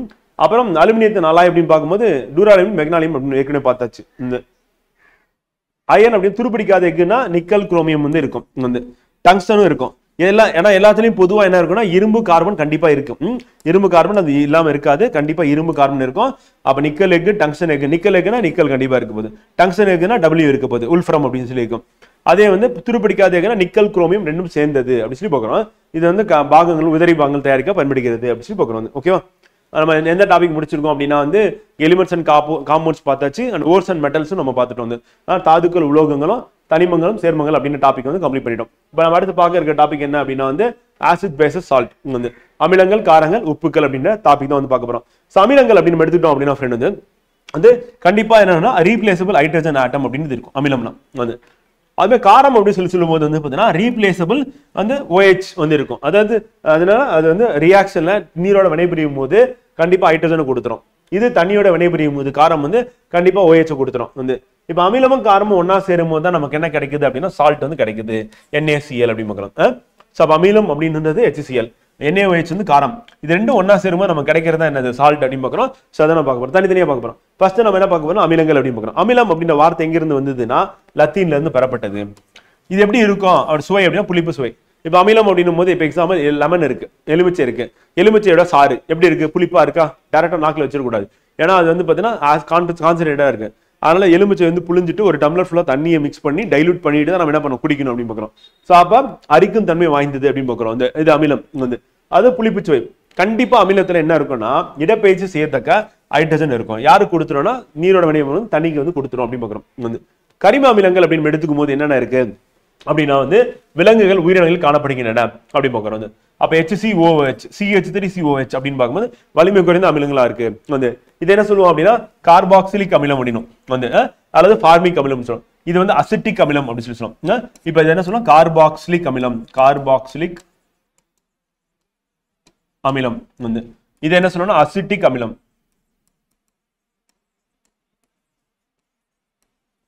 ஓகேவா, கனிம அமிலங்கள் அப்படின்னு எடுத்துக்கும் போது வந்து பார்த்தீங்கன்னா என்னென்ன இருக்கு அப்படின்னா ஹைட்ரோகுளோரிக் HCl HNO3 H2SO4 அப்படின்னா இதெல்லாம் வலிமை மிகு அமிலங்கள் அப்படி பார்க்கலாம்.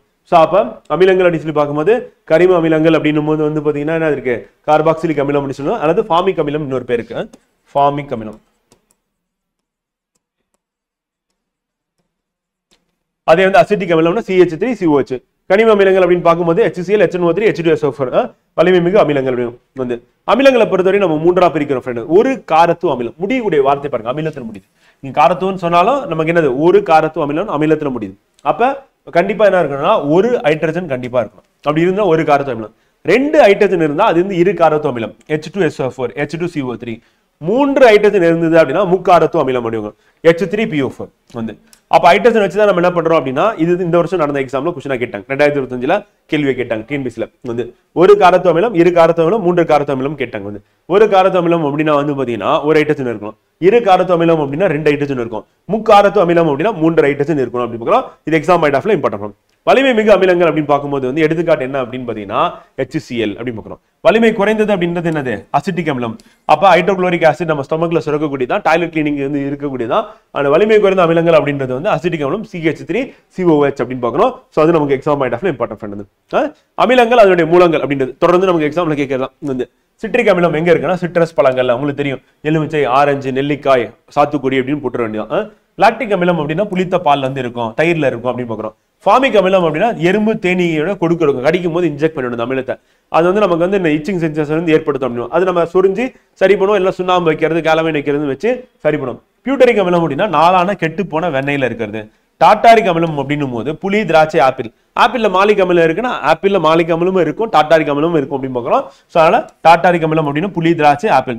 அசிட்டிக் அமிலம் அப்படின்னும் போது வினிகர் காடியில இருக்கு அப்படின்னு சொல்லி பார்க்கிறோம். ஸோ அது நமக்கு எக்ஸாம் பாயிண்ட் ஆஃப்ல இம்பார்ட்டன்ட். மாலிக் அமிலம் அப்படின்னா ஆப்பிள்ல இருக்கு, யூரிக் அமிலம் சிறுநீர்ல இருக்கு, ஆக்சாலிக் அமிலம் தக்காளியில இருக்கு, ஸ்டியரிக் அமிலம் கொழுப்புல இருக்கு, கோலிக் அமிலம் பித்த நீர்ல இருக்கு அப்படின்னு சொல்லுவோம். இதெல்லாம் வந்து அமிலங்கள் அதனுடைய சோர்ஸ் அப்படி சொல்லி பார்க்கிறோம்.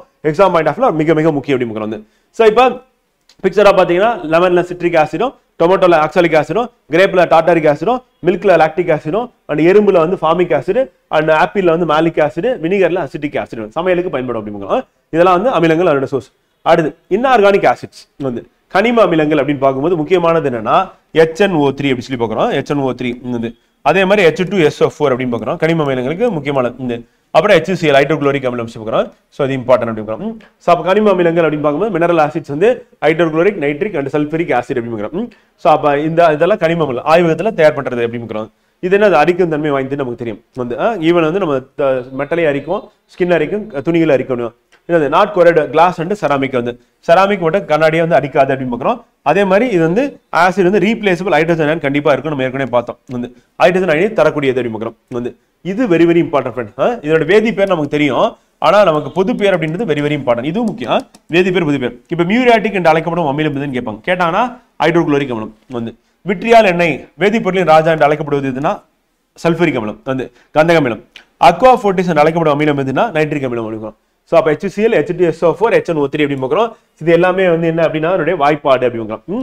ஸோ பொது பேர் வேதி பேர் அப்படின்னு பார்க்குறோம். வந்து எதுனா அமிலங்கள் அப்படின்னு சொல்லி பார்க்குறோம். இம்பார்ட்டன்ட் ப்ராப்பர்ட்டிஸ் ஆஃப் ஆசிட் அமிலத்தின் பண்புகள் அப்படின்னு பார்க்கும்போது என்னன்னா புளிப்பு சுவை உடையது, அரிக்கும் தன்மை உடையது வந்து பொதுவாக வந்து ஹைட்ரஜன் இருக்கும். ஆனால் ஹைட்ரஜன் இருக்கு எல்லாமே அமிலமா மாறாது. இப்போ உதாரணத்துக்கு வந்து பார்த்தீங்கன்னா மீத்தேன் அப்படின்றதுல என்ன இருக்கு CH4 இருக்கு, அமிலமானு கேட்டால் கிடையாது. வந்து அமோனியா வாயு ஆக்சுவலா மீத்தேன் வாயு அமோனியா வாயு வந்து ஸோ குளுக்கோஸ் அப்படின்றது வந்து பார்த்தீங்கன்னா நமக்கு கார்போஹைட்ரேட் சொல்லலாம், சக்தியை கொடுக்கக்கூடியதுன்னு சொல்லிட்டு. அப்போ ஹைட்ரஜன் இருந்தா அது அமிலம் சொல்ல முடியாது. ஆனால் அமிலமா இருந்ததுன்னா கண்டிப்பா அது ஹைட்ரஜன் இருக்கணும் அப்படின்றதா பாயிண்ட் அப்படி ஞாபகம் வச்சுக்கணும்.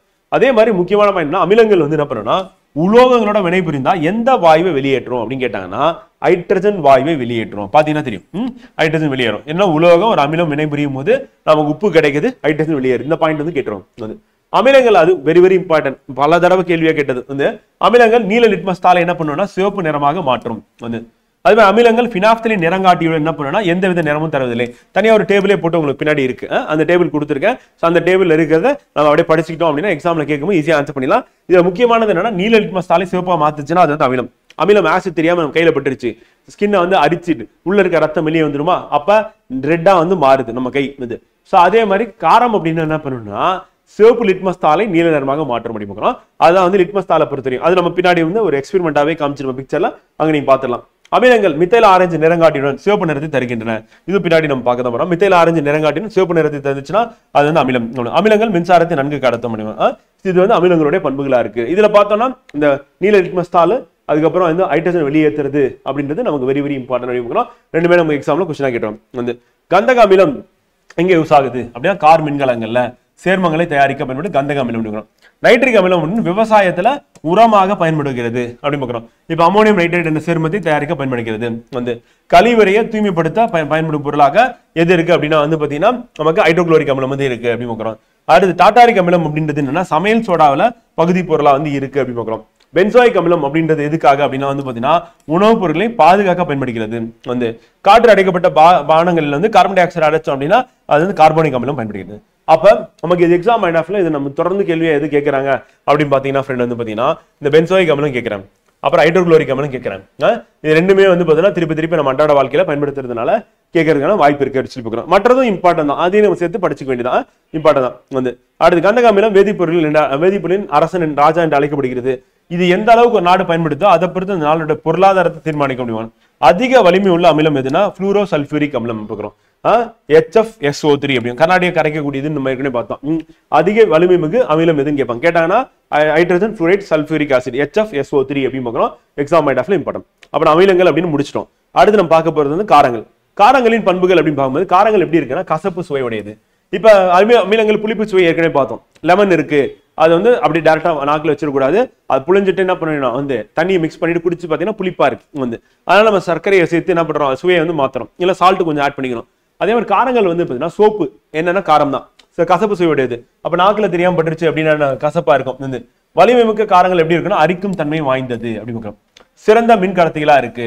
சோப்பு மற்றும் எண்ணெய் போன்று தொடுவதை போன்று வளவளப்பாக இருக்கிறது காரங்கள். வந்து சிவப்பு லிட்மஸ் தாளை என்ன பண்ணுவோம் நீல நிறமா மாற்றோம். ஹைட்ராக்சைடு அயனியை கொண்டவை அப்படின்னு எதுனா காரங்கள். வந்து அப்ப காரங்கள் அப்படின்னு பார்க்கும்போது சிவப்பு லிட்மஸ் தாளை நீளமா மாத்தோம். அமிலம்னா நீல லிட்மஸ் தாளை சிவப்பா மாத்தோம். கையில் தெரியாம பட்டுருச்சுன்னா அமிலம் பட்டுச்சுன்னா ரெட்டா மாறிடும். அப்ப அப்படி ஞாபகம் வச்சுக்கோங்க, மறக்கவே மறக்காது.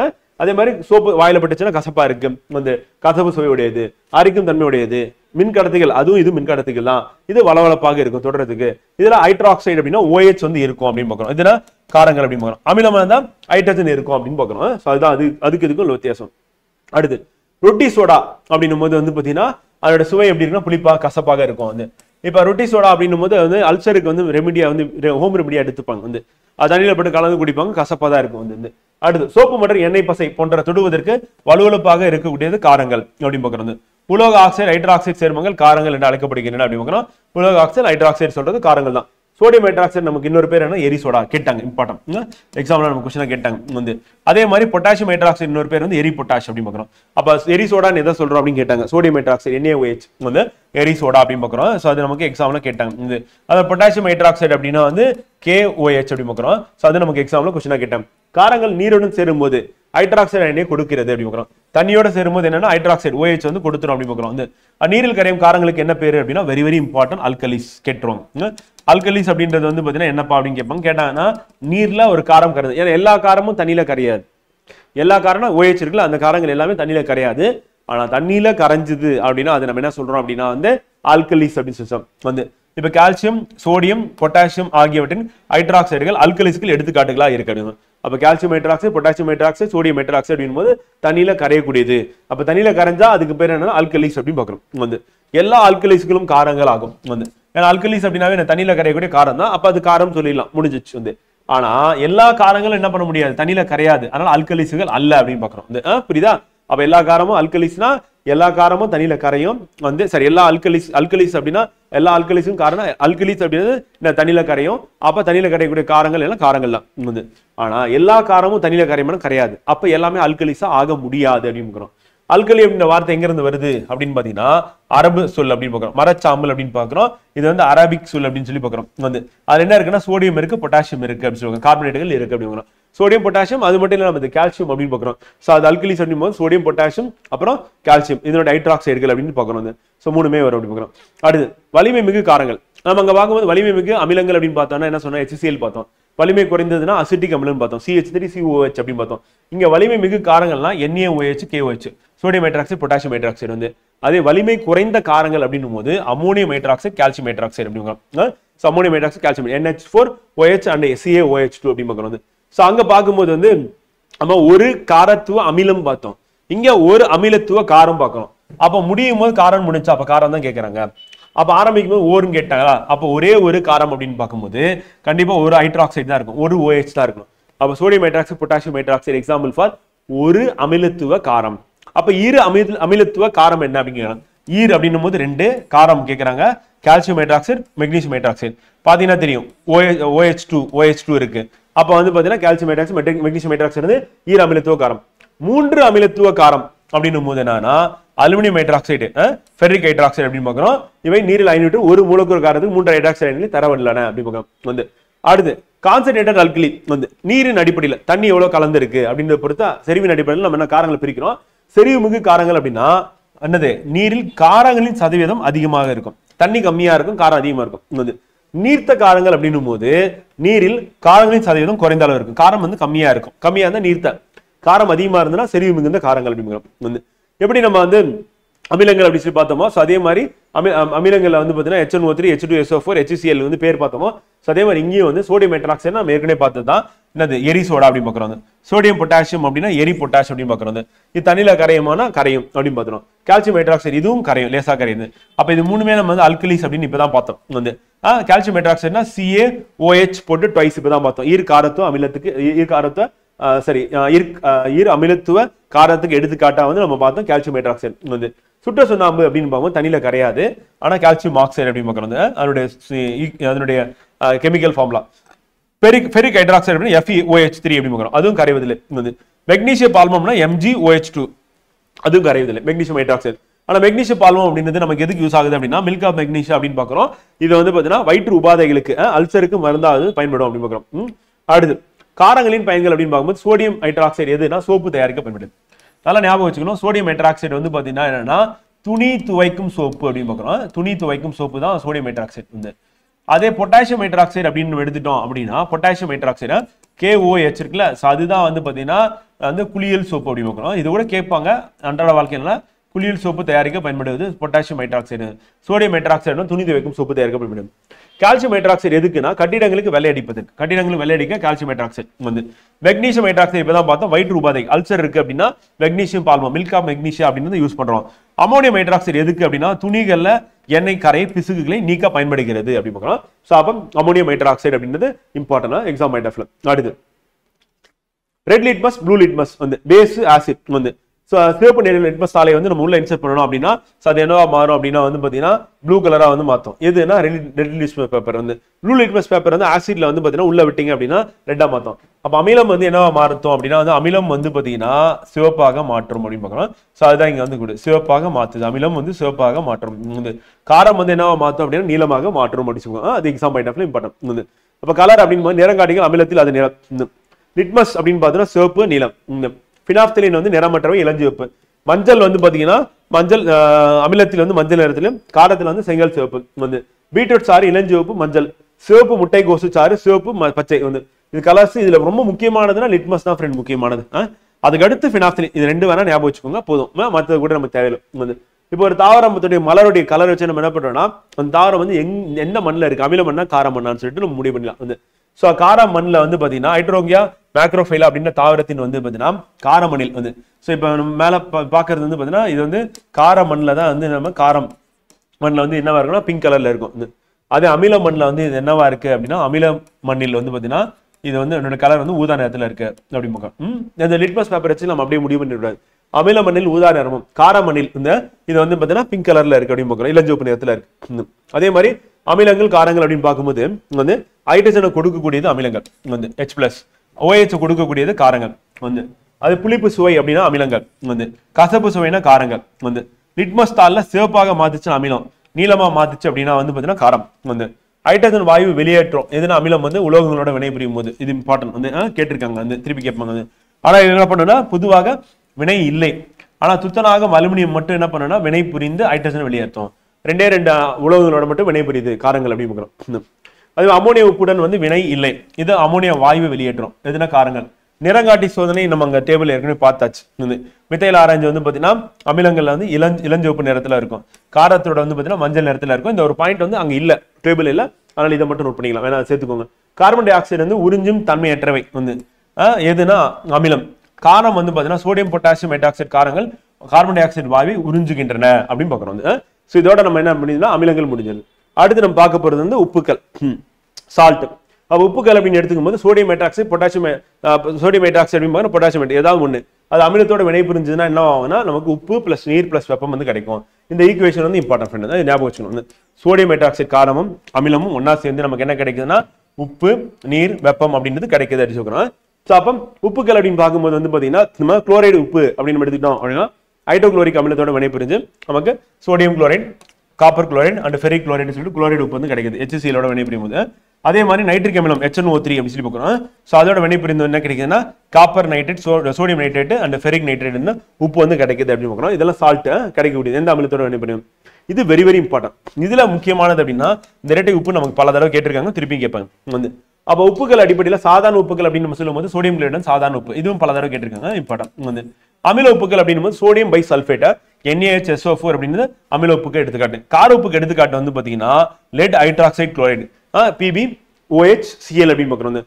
அதே இரட்டை உப்பு பொட்டாஷ் படிகாரம் அப்படின்னா வந்து இதுல என்ன இருக்கு அப்படின்னா சிம்பிளா சொல்லணும்னா பொட்டாசியம் அலுமினியம் சல்பேட், அவ்வளவுதான் ஃப்ரெண்ட். ஸோ அதில் பார்க்க பயங்கரமா இருக்கிற மாதிரி இருக்கும் K2SO4 Al2SO4 3 அப்படின்னு சொல்லிட்டு.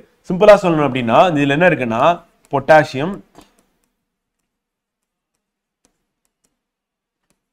Aluminium sulphate.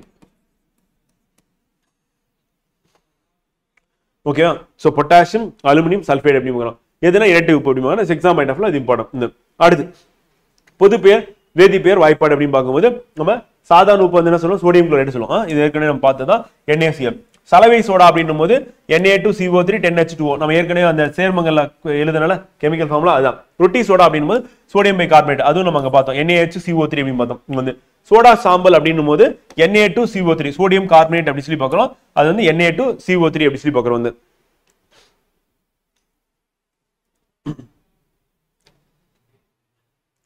அடுத்து சால் அமோனியா குளோரைடு அப்படின்னும் போது NH4Cl அப்படின்னு பார்க்குறோம்.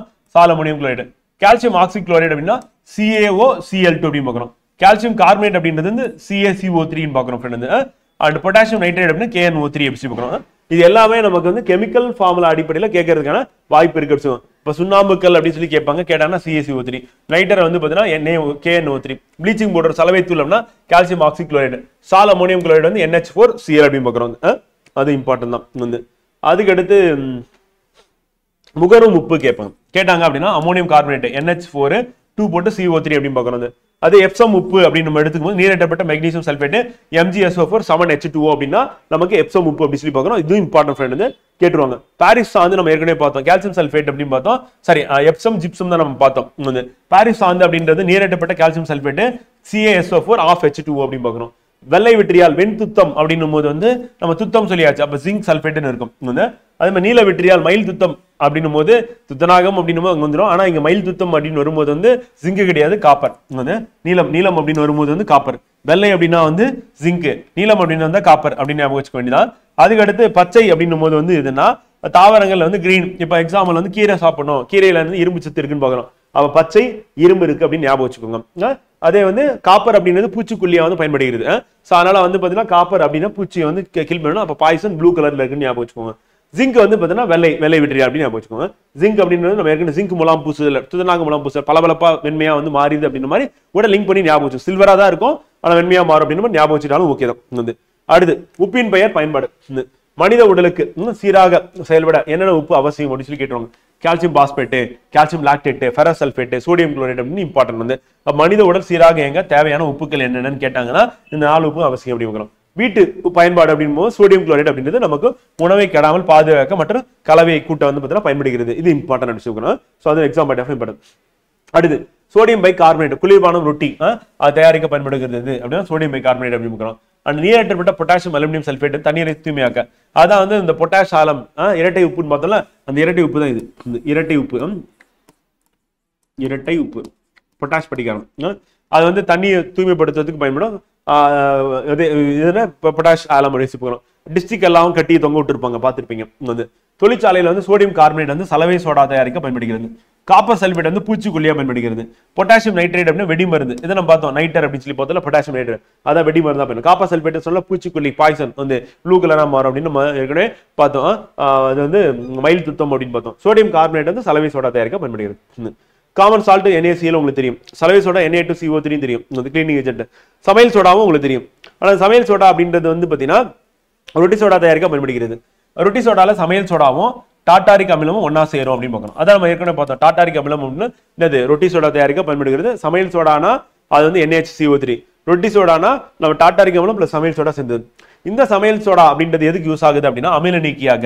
அல்சர் இருக்கு அப்படின்னா இதை எடுத்து என்ன பண்ணிருப்பாங்க, வந்து வாயில போட்டுட்டான அந்த HCl நடுநிலை ஆக்கிரும் அப்படிங்க. சலவை தூள் அப்படின்றது CaOCl2 அப்படின்னு பார்க்கணும். குடிநீரில் உள்ள பாக்டீரியா வலிக்க பயன்படுது. பருத்தி மற்றும் நிலையின் துணிகளை வெளுக்க பயன்படுது. அப்ப கால்சியம் ஆக்சி குளோரைடு அப்படின்றது தண்ணியில இருக்க பாக்டீரியா கில் பண்ணிடும். பருத்தி மற்றும் நிலையின் துணிகளை வெளுக்க பயன்படும். பாரிஸ் அந்த கால்சியம் சல்பேட் H2O அப்படின்னு பார்க்கணும். முறிந்த எலும்புகள் என்ன பண்ணும், சிலைகளுக்கு வார்ப்பு செய்யறதுக்கும் ஒட்ட வைக்கிறதுக்கு நம்ம மாவு கட்டு போடுறாங்கல்ல, அதுக்கு வந்து பாரிஸ் வந்து யூஸ் ஆகுது அப்படின்னு. அது நமக்கு இம்பார்ட்டன்ட். உப்புகளின் பயன்கள் அப்படின்னு பார்க்கும்போது அன்றாட வாழ்வு, விவசாயம், மருத்துவம் சொல்லிட்டு பல இடங்களில் பயன்படுது. சோடியம் குளோரைடு உணவு கெடாமல் பாதுகாக்க, இறைச்சி காய்கறி போன்ற பாதுகாக்க பயன்படுகிறது தெரியும். ரொட்டி சோடா ரொட்டி தயாரிக்க, சலவை சோடா துணிகளை வெளுக்க, சலவை தூள் அப்படின்றது அதுவும் தண்ணீரும் சுத்தம் செய்யும். அதே துணிகள்ல இருந்து துணிகளை வந்து பார்த்தீங்கன்னா ப்ளீச் பண்றது, கலர் எடுக்கிறதுக்கும். கால்சியம் கார்பனேட் சுண்ணாம்பு கட்டியா பயன்படுகிறது. பொட்டாஷ் படிகாரம் நீரில் உள்ள மாசுக்களை அழிக்க. இதெல்லாம் நம்ம பார்த்தாச்சு. சோடியம் பென்சைடு உணவுப் பொருள் கெடாமல் பாதுகாக்கும் பார்த்தாச்சு. சில்வர் நைட்ரேட் வந்து முடி சாயம் தயாரிக்க பயன்படுகிறது அப்படின்னு பார்க்கலாம். இப்பதான் பார்க்கணும் முடி சாயம் வந்து. விவசாயத்துறையில் வந்து காப்பர் சல்பேட் அப்படின்றது என்ன சொல்றோம், சுண்ணாம்பு நீரும் சேர்ந்த கலவை, போர்டோ கலவை அப்படின்னா பூச்சிக்கொல்லி ஆக பயன்படுகிறது அப்படின்னு பார்க்கணும். இது இம்பார்ட்டன்ட். காப்பர் சல்பேட், காப்பர் சல்பேட்னாவே பூச்சிக்கொல்லி தான், மறந்து விடாது. Ammonium chloride, ammonium sulphate, calcium super phosphate இது உரங்களாக பயன்படுகிறது. NPK அப்படின்னா nitrogen phosphorus potassium. Ammonium nitrate, ammonium sulphate, ammonium phosphate, potassium chloride உப்புக்கள் அப்படின்றது நமக்கு நைட்ரஜன் உரமாக பயன்படுகிறது. NPK என்ன இருக்கு அப்படின்னு கேட்பாங்க, நைட்ரஜன் பாஸ்பரஸ் பொட்டாசியம், அது இம்பார்ட்டன்ட். அப்ப உரமாக பயன்படுகிறது. காப்பர் சல்பேட் பூச்சிக்கொல்லியாவும் பார்த்தோம், பூஞ்சைக்கொல்லியாவும் பார்க்கிறோம். வந்து அங்க பார்க்கும்போது போர்டோ கலவைன்னு பார்த்தோம். இது இம்பார்ட்டன்ட் ஃப்ரெண்ட், மறந்துடக்கூடாது. சுண்ணாம்பு நீரோட சேர்ந்துருது காப்பர் சல்பேட், சேரும்போது போர்டோ கலவைன்றோம். இங்கேயே வந்து தனியா தான் இருக்கு, பூஞ்சைக்கொல்லியா இருக்கு. நைட்ரேட்னா பொட்டாசியம் நைட்ரேட் உரமாக பயன்படுகிறது அப்படின்னு பார்க்கணும். ஸோ அது இம்பார்ட்டன்ட். அடுத்து மருத்துவத்தில் பயன்கள் வந்து பாரிஸ் சாந்து அப்படின்றது என்னது, எலும்பு முறிவு தான் பார்த்தோம். எப்சோம் உப்பு வந்து பார்த்தீங்கன்னா மலச்சிக்கலை வந்து நீக்கக்கூடியது, MgSO4 7H2 அப்படின்னு பார்க்கணும். வந்து முகரம் உப்பு அப்படின்றது வந்து சளி தொல்லையில இருந்து நமக்கு விடுபட. ரொட்டி சோடா அப்படின்னு வயிற்றில் அமிலத்தன்மையை வந்து பார்த்தீங்கன்னா நீக்கிறதுக்கு ரொட்டி சோடா பயன்படுகிறது, நம்ம ஏற்கனவே பார்த்தோம். ஸோ அது இம்பார்ட்டன்ட். புகைப்படத்துறையில silver nitrate, silver bromide, sodium thiosulphate, இந்த ஃபிலிம்லாம் வந்து கழுவுறதுன்னு அது இப்போ வந்து டிஜிட்டல் கேமரா வந்துருச்சு, பிரிண்டிங் வந்துருச்சு. தொழில் துறையில் அப்படின்னு பார்க்கும்போது பொட்டாசியம் நைட்ரேட் வந்து பட்டாசு, சிவகாசியில பட்டாசு தயாரிக்க பொட்டாசியம் நைட்ரேட் பயன்படுத்துறாங்க. சோடியம் நைட்ரேட் துப்பாக்கி தூள் வந்து பட்டாசுகள் தயாரிக்க பயன்படுகிறது. பொட்டாஷ் படிகாரம் நம்ம ஏற்கனவே பார்த்தோம், வந்து தண்ணியில் இருக்கக்கூடிய மாசு நீக்கிறது. அது மட்டும் இல்லாம தோல் பதனிடுதல், காகிதங்களோட தரத்தை வந்து உயர்த்த பயன்படுது பொட்டாஷ் படிகாரம். இரட்டை உப்பு பொட்டாஷ் ஆலம் பார்க்கிறோம். அண்ட் பொட்டாசியம் குளோரைடு அப்படின்னா தீப்பெட்டி தொழிற்சாலையில் பயன்படுகிறது. காப்பர் சல்பேட் வந்து சாய தொழிலும் அச்சு தொழிலும் பயன்படும். இது வந்து என்னது, பூச்சிக்கொல்லி, பூஞ்சைக்கொல்லி அப்படின்னு ஏற்கனவே பார்த்தோம். அது மட்டும் இல்லாம வேற எங்க பயன்படுகிறது அப்படின்றது நம்ம பார்க்கணும், உப்பு அப்படின்ற அடிப்படையில். அடுத்து அமில உப்பு, கார உப்பு அப்படின்னு பார்க்கும்போது அமில உப்புல கண்டிப்பா என்ன இருக்கும் அப்படின்னா ஹைட்ரஜன் வந்து இடப்பெயர்ச்சி அடைய முடியும். கார உப்புல என்ன இருக்குன்னா ஹைட்ராக்சைல் அப்படின்னு தொகுதி வந்து இருக்கும். அமில உப்பு என்ன பண்ணும், நீருடன் அயனியூற்று ஹைட்ரோனியம் அயனை தரும், H3O+ அப்படின்னு. கார உப்பு என்ன பண்ணும் அப்படின்னா OH ஹைட்ராக்சைடு தொகுதி தரும் அப்படி பார்க்கணும். அமில உப்புகள் கார்பன் உப்புகள் வினைபுரிந்து கார்பன் டை ஆக்சைடு வாயு வெளியேற்றும். வந்து இது என்னன்னா அந்த மாதிரி வினை இல்லை, காரத்துல இல்லை அப்படி பார்க்கணும். அமில உப்புகள் கார்பனேட் உப்புகளுடன் வினைபுரிந்தா என்ன பண்ணும், கார்பன் டை ஆக்சைடு வெளியேற்றும் அப்படி. அது மாதிரி இங்க வினை இல்லை. வந்து அது மாதிரி இது என்ன பண்ணும், சிவப்பாக மாற்றம், நீல லிட்மஸ் தாளை. இது என்ன பண்ணும், நீளமாக மாற்றம், சிவப்பு லிட்மஸ் தாளை. வந்து அமில உப்புகள் காரத்துடன் வினைபுரிந்து எளிய உப்பை கொடுக்கும். அமிலங்கள் வந்து எளிய உப்பை கொடுக்கும். ஆனா காரங்கள் அப்படின்றது வந்து என்ன பண்ணும் அப்படின்னா வந்து பாத்தீங்கன்னா அமிலத்துடன் அதுவும் எளிய உப்பு கிடைக்கும். ஆமத்துல வினை புரிஞ்சுன்னா உப்பு வந்து கிடைக்கும் அப்படின்னு. நிறங்காட்டி அப்படின்னு ஏற்கனவே பார்த்துட்டோம். பினாப்தலின் அப்படின்னு நிறங்காட்டி அப்படின்னு பார்க்கும்போது நிறம் இல்லை எங்கன்னா அமிலத்துல, அமில உப்புல. கார உப்புல ஊதா நிறத்தை கொடுக்கும் அப்படின்னு பார்க்குறோம். ஸோ நிறங்காட்டியை பொறுத்த வரையும் நிறங்காட்டி அங்க நம்ம பார்த்தா லிட்மஸ் தாள், பினாப்தலின் அப்படின்னா அதை பார்த்துட்டா போதும். செரிமானமின்மை அப்படின்னா என்ன அர்த்தம் அப்படின்னா ஹைட்ரோகுளோரிக் அமிலம் அதிகமா சுரந்தாதான், மாத்தி நம்ம நினைச்சிட்டு இருக்கோம் தப்பு. வந்து ஹைட்ரோகுளோரிக் அமிலம் அதிக அளவில் சுரக்கிறது அப்படின்னு பார்க்கிறோம். அப்ப அதிக அமிலம் சுரந்தால் தான் செரிமானமின்மை ஏற்படும் அப்படின்னு பார்க்கிறோம். அதுதான் நமக்கு நெஞ்சு எரிச்சல், வயிற்று வலி ஏற்படுத்தும் அப்படின்னு பார்க்கிறோம், அதிக அளவில் சுரக்கிறது. அப்ப நம்ம காலையில வெறும் வயிற்றுல டீ குடிச்சோம் அப்படின்னா என்ன ஆகும்னா அதிக அளவு ஹைட்ரோகுளோரிக் அமிலம் சுரந்துரும். இது தெரியாம நம்ம நிறைய பேர் குடிச்சிட்டு இருப்போம். இனிமேல் மாத்திக்க வேண்டியதான், சாப்பிட்டதுக்கு அப்புறம் குடிச்சீங்கன்னா நல்லது. ஏன்னா ஹைட்ரோகுளோரிக் அமிலம் அதிகமா சுரந்ததுன்னா என்ன ஆகும், செரிமானம் வந்து ஆகும். அப்ப செரிமானத்துக்கு டீ குடிக்கலாமா, நல்லதுதான். ஆனா வெறும் வயிற்றுல குடிக்கிறது ரொம்ப ஆபத்தானது அப்படின்னு. முடிஞ்சா டீ குடிக்கிறது அவாய்ட் பண்ணிட்டீங்க அப்படின்னா என்ன ஆகும் அப்படின்னா உடலுக்கு நல்லது, செலவும் மிச்சம். வந்து இப்போ பேச்சுலரா இருக்கீங்க, தங்கியிருக்கீங்க அப்படின்னா டீக்கே வந்து என்ன ஆகும்னா டெய்லியும் வந்து தினமும் வந்து நம்ம 30 ரூபா செலவு பண்ற மாதிரி இருக்கும். மாசம் வந்து பார்த்தீங்கன்னா அதுவே நமக்கு வந்து ஒரு 1000 ரூபாய் செலவா வந்து ஆயிடும். வந்து ஸோ அப்போ சிக்கனமா இருக்கணும்னு நினைச்சீங்கன்னா டீ காஃபி அவாய்ட் பண்ணிடுங்க. பண்ணிட்டீங்கன்னா சிக்கனமா இருக்கும் அப்படின்னு சொல்லி பார்க்கலாம். ஸோ அதில் என்ன பண்ணலாம் அப்படின்னா வந்து நம்ம மொபைல் ஃபோன் ஒன்று வாங்குறது படிக்கிறதுக்கு, இல்லை லேப்டாப் வாங்குறது இஎம்ஐல, ஏன்னா ஒரு டேப் வாங்குறது, இல்லை புக் வாங்குறது, அந்த மாதிரி டெஸ்ட் பேட்ச் ஜாயின் பண்ணுறது, சொல்லி ஏதாவது ஒரு வகையில் நம்ம வந்து பயன்படுத்தலாம் அப்படின்னு. எறும்பு கடித்தல் அப்படின்னு பார்க்கும்போது எறும்பு கடிக்கும் போது என்ன ஃபார்மிக் அமிலத்தை தோல்னு செலுத்துகிறது, ஏன்னால் வலி மற்றும் வீக்கம் ஏற்படுகிறது. அப்போ துத்தநாக கார்பனேட் காலமைன் அப்படின்றத நம்ம தேய்க்கும் போது என்ன ஆகும் அப்படின்னா நம்ம என்ன பண்ணலாம், அமிலத்தை நடுநிலை ஆக்கிடலாம் அப்படின்னு பார்க்குறோம். ஸோ அப்போ நடுநிலை ஆக்குறது தான் நம்ம என்ன பண்ணணும், இந்த சமையல் சோடாவும் வந்து வயிற்றுல அமிலத்தன்மை போக்குறதுக்காக எடுத்துக்கணும். Milk of magnesia, magnesium hydroxide, magnesium பால்மம் வந்து எடுத்துக்கணும் அப்படின்னு பார்க்குறோம். தொழிற்சாலை கழிவுகள் அப்படின்னு பார்க்கும்போது வந்து பார்த்தீங்கன்னா அதில் அமிலத்தன்மை வந்து அதிகமாக இருக்கும். அது அப்படியே ஆறுல போய் கலந்துன்னா என்ன ஆகும், அங்கே அமிலத்தன்மை அதிகமாகி அங்கே இருக்க வாழக்கூடிய உயிரினங்கள் வந்து மீன்கள் வந்து தாவரங்கள் இறந்துடும். ஸோ அப்போ அதனால என்ன பண்ணணும்னா அதை வந்து நடுநிலை ஆக்கிட்டு தான் நம்ம என்ன பண்ணணும், அந்த நீரோட கலக்க விடணும் அப்படின்னு பார்க்குறோம். தொழிற்சாலை மண்ணை செம்மைப்படுத்தல் அப்படின்னு விவசாயத்தில் வந்து என்ன பண்ணுவாங்கன்னா வந்து அதிகமான உரங்கள் பயன்படுத்தலாம், மண்ணோட அமிலத்தன்மை வாய்ந்ததாக மாறுது. அப்போ அதிக உரங்கள் பயன்படுத்தினா மண் என்னவா மாறிடும் அப்படின்னா அமிலத்தன்மை வாய்ந்ததாக மாறுது அப்படிங்க. தண்ணியை தேக்கி வச்சோம்னா அது வந்து அதிகமான உப்புக்கள் வந்து மேலே வந்துடும் அப்படின்னு பார்க்கலாம். ஸோ அந்த மண்ணோட தன்மை சலினிட்டி, உப்பு ஓரத்தன்மை அதிகமாகிடும். அப்போ உரங்கள் அதிகமாக பயன்படுத்துவோம், அமிலத்தன்மையாக மாறுது, அந்த மண்ணில் செடி நல்லா வளராது. அப்போ நடுநிலை ஆக்கிறதுக்கு காரத்தை வந்து பயன்படுத்தணும் அப்படின்னு பார்க்குறோம். ஸோ அப்போ மண்ணோட காரத்தன்மை உடையதாக இருந்தாலும் கரிம பொருட்கள் உள்ள அமிலத்தால் மண்ணின் காரத்தன்மை நடுநிலையாக்கப்படும். அதிகமாக காரம் இருந்ததுன்னா கரிம பொருட்கள் அதை சேர்த்தோம் அப்படின்னா அதில் இருக்க அமிலத்தால் நடுநிலை ஆகிடுங்க. எலுமிச்சை சாறு அதனுடைய pH மதிப்பு என்ன, pH அப்படின்னு சொல்லும் போது என்ன ஃப்ரெண்ட் வந்து நமக்கு வந்து 0ல இருந்து 7 வரையும் இருந்தது அப்படின்னா அது வந்து அமிலம் அப்படின்னு சொல்லணும். அது 7 to 14 இருந்தது அப்படின்னா அது வந்து காரம் அப்படின்னு சொல்லணும். வந்து இப்போ பார்த்தீங்கன்னா அமிலத்தன்மை அப்படின்னா 0 பக்கத்தில் இருக்கு அப்படின்னா வந்து எலுமிச்சை சாறு அப்படின்னா அது கான்சன்ட்ரேட்டடா இருக்கு, ஆபத்தானது. அப்படியே நாக்கில் பட்டுச்சு அப்படின்னா வந்து நமக்கு வந்து நாக்கு அரிச்சிடும். வந்து தக்காளி சாறு அப்படின்னா 4.1, வந்து காப்பி அப்படின்னும் போது 4.4 வந்து 5.5, 5.5க்கு கீழே போச்சுனாவே நம்ம பல்லோட எனாமல் மேலே இருக்கிறது தான் ஹார்டஸ்ட் பாட்டு. நம்ம உடலில் மிக கடினமானது எதுன்னு கேட்டால் எனாமல், அதுவே அரிக்க ஆரம்பிச்சிடும். எதுனா இந்த காஃபி டீ வந்து அப்போ ஒரு நாளைக்கு 2 காஃபிக்கு மேல போச்சு அப்படின்னாவே பல்லு வந்து அரிக்க ஆரம்பிச்சிடும், பல் சொத்தை அப்படின்னு ஏற்பட ஆரம்பிச்சிடும். மனிதன் உமிழ்நீர் எவ்வளவு அப்படின்னு பாத்தீங்கன்னா அது மாறிட்டே இருக்கும், 6.5 இருந்து 7.5. அப்ப நியர் வந்து பாத்தீங்கன்னா நியூட்ரல் கிட்ட பக்கத்துல இருக்கு. வீட்டில் பயன்படுத்தப்படும் அமோனியா அப்படின்றது என்னது காரம் அப்படின்னு சொல்லுவாங்க. இது கண்ணாடி துணியில இருக்க கரையை ரிமூவ் பண்றதுக்கு யூஸ் பண்ணலாம் அப்படிங்க. மனித உடம்பின் pH அப்படின்னு எடுத்துக்கிட்டோம் அப்படின்னா வந்து பாத்தீங்கன்னா மிக மிக முக்கியம் அப்படின்னு பார்க்கிறோம். நம்ம உடல் வந்து நோயால் பாதிக்கப்படும் போது pH அளவு வந்து குறையும் அப்படின்னு பார்க்கிறோம். இதுல முக்கியமானது வந்து நம்ம ஸ்ட்ரெயிட்டா போயிடலாம் ஃப்ரெண்ட். வயிற்றில் சுரக்கும் திரவம் அப்படின்றது pH வந்து எவ்வளவுனா 2 அப்படி சொல்லி பார்க்கலாம். அது HCl அப்படின்னு பார்க்கலாம். HCl pH மதிப்பு என்ன 2 அப்படின்னு பார்க்கிறோம். அது வந்து குடல்ல இருந்தா பிரச்சனை இல்லை, சரி குடல்ன்ற பாருங்க, இறப்பையில இருந்தா பிரச்சனை இல்லை. அது வந்து ஆய்ஸ் பகாஸ்ன்னு சொல்லி உணவுக்குள்ள வரும்போது அங்க எரிய ஆரம்பிச்சிடும். அதை நம்ம வாமிட் பண்ணும்போது இன்னும் எரிச்சல் அதிகமா இருக்கும். ஏன்னா ஆசிட்ல அதுல நம்ம ஏதாவது தண்ணி குடிச்சிருப்போம், ஏதாவது உணவு சாப்பிட்டுருப்போம், அது மிக்ஸ் ஆகி வரதுனால தப்பிச்சோம். டேரக்டா அப்படியே வந்து நம்ம ஃபுல்லா எரிஞ்சிடும் அப்படின்னு பார்க்கிறோம். எரிச்சல் வந்து அதிகமாயிடும், அரிக்க ஆரம்பிச்சிடும். சாபம் மனித ரத்தத்தின் pH எவ்வளவு அப்படின்னா 7.35 இருந்து 7.45, 7.4ன்னு சொல்லுவோம். அதனால என்ன சொல்லணும், சிறிதளவு காரத்தன்மை வாய்ந்ததா வந்து பார்க்கிறோம். எதுனா மனிதனோட ரத்தம் முடிவு பார்க்கிறோம். காரணம் என்னன்னா 7க்கு மேல இருக்கு, 7னா நியூட்ரல் வந்து நடுநிலை, 7க்கு கொஞ்சம் மேல இருக்கு, அதனால சிறிதளவு காரம். உமிழ்நீர் ஏற்கனவே பார்த்தாச்சு, 6.5 இருந்து 7.5ன்னு பார்க்கிறோம். பற்கள்ல இருக்கிறது எனாமல் வந்து அதுதான் வந்து உடம்பிலேயே மிக கடினமானதுன்னு பார்க்கிறோம். அது எதனால கால்சியம் பாஸ்பேட், பல்லு எலும்பலமே கால்சியம் பாஸ்பரஸால் ஆனது.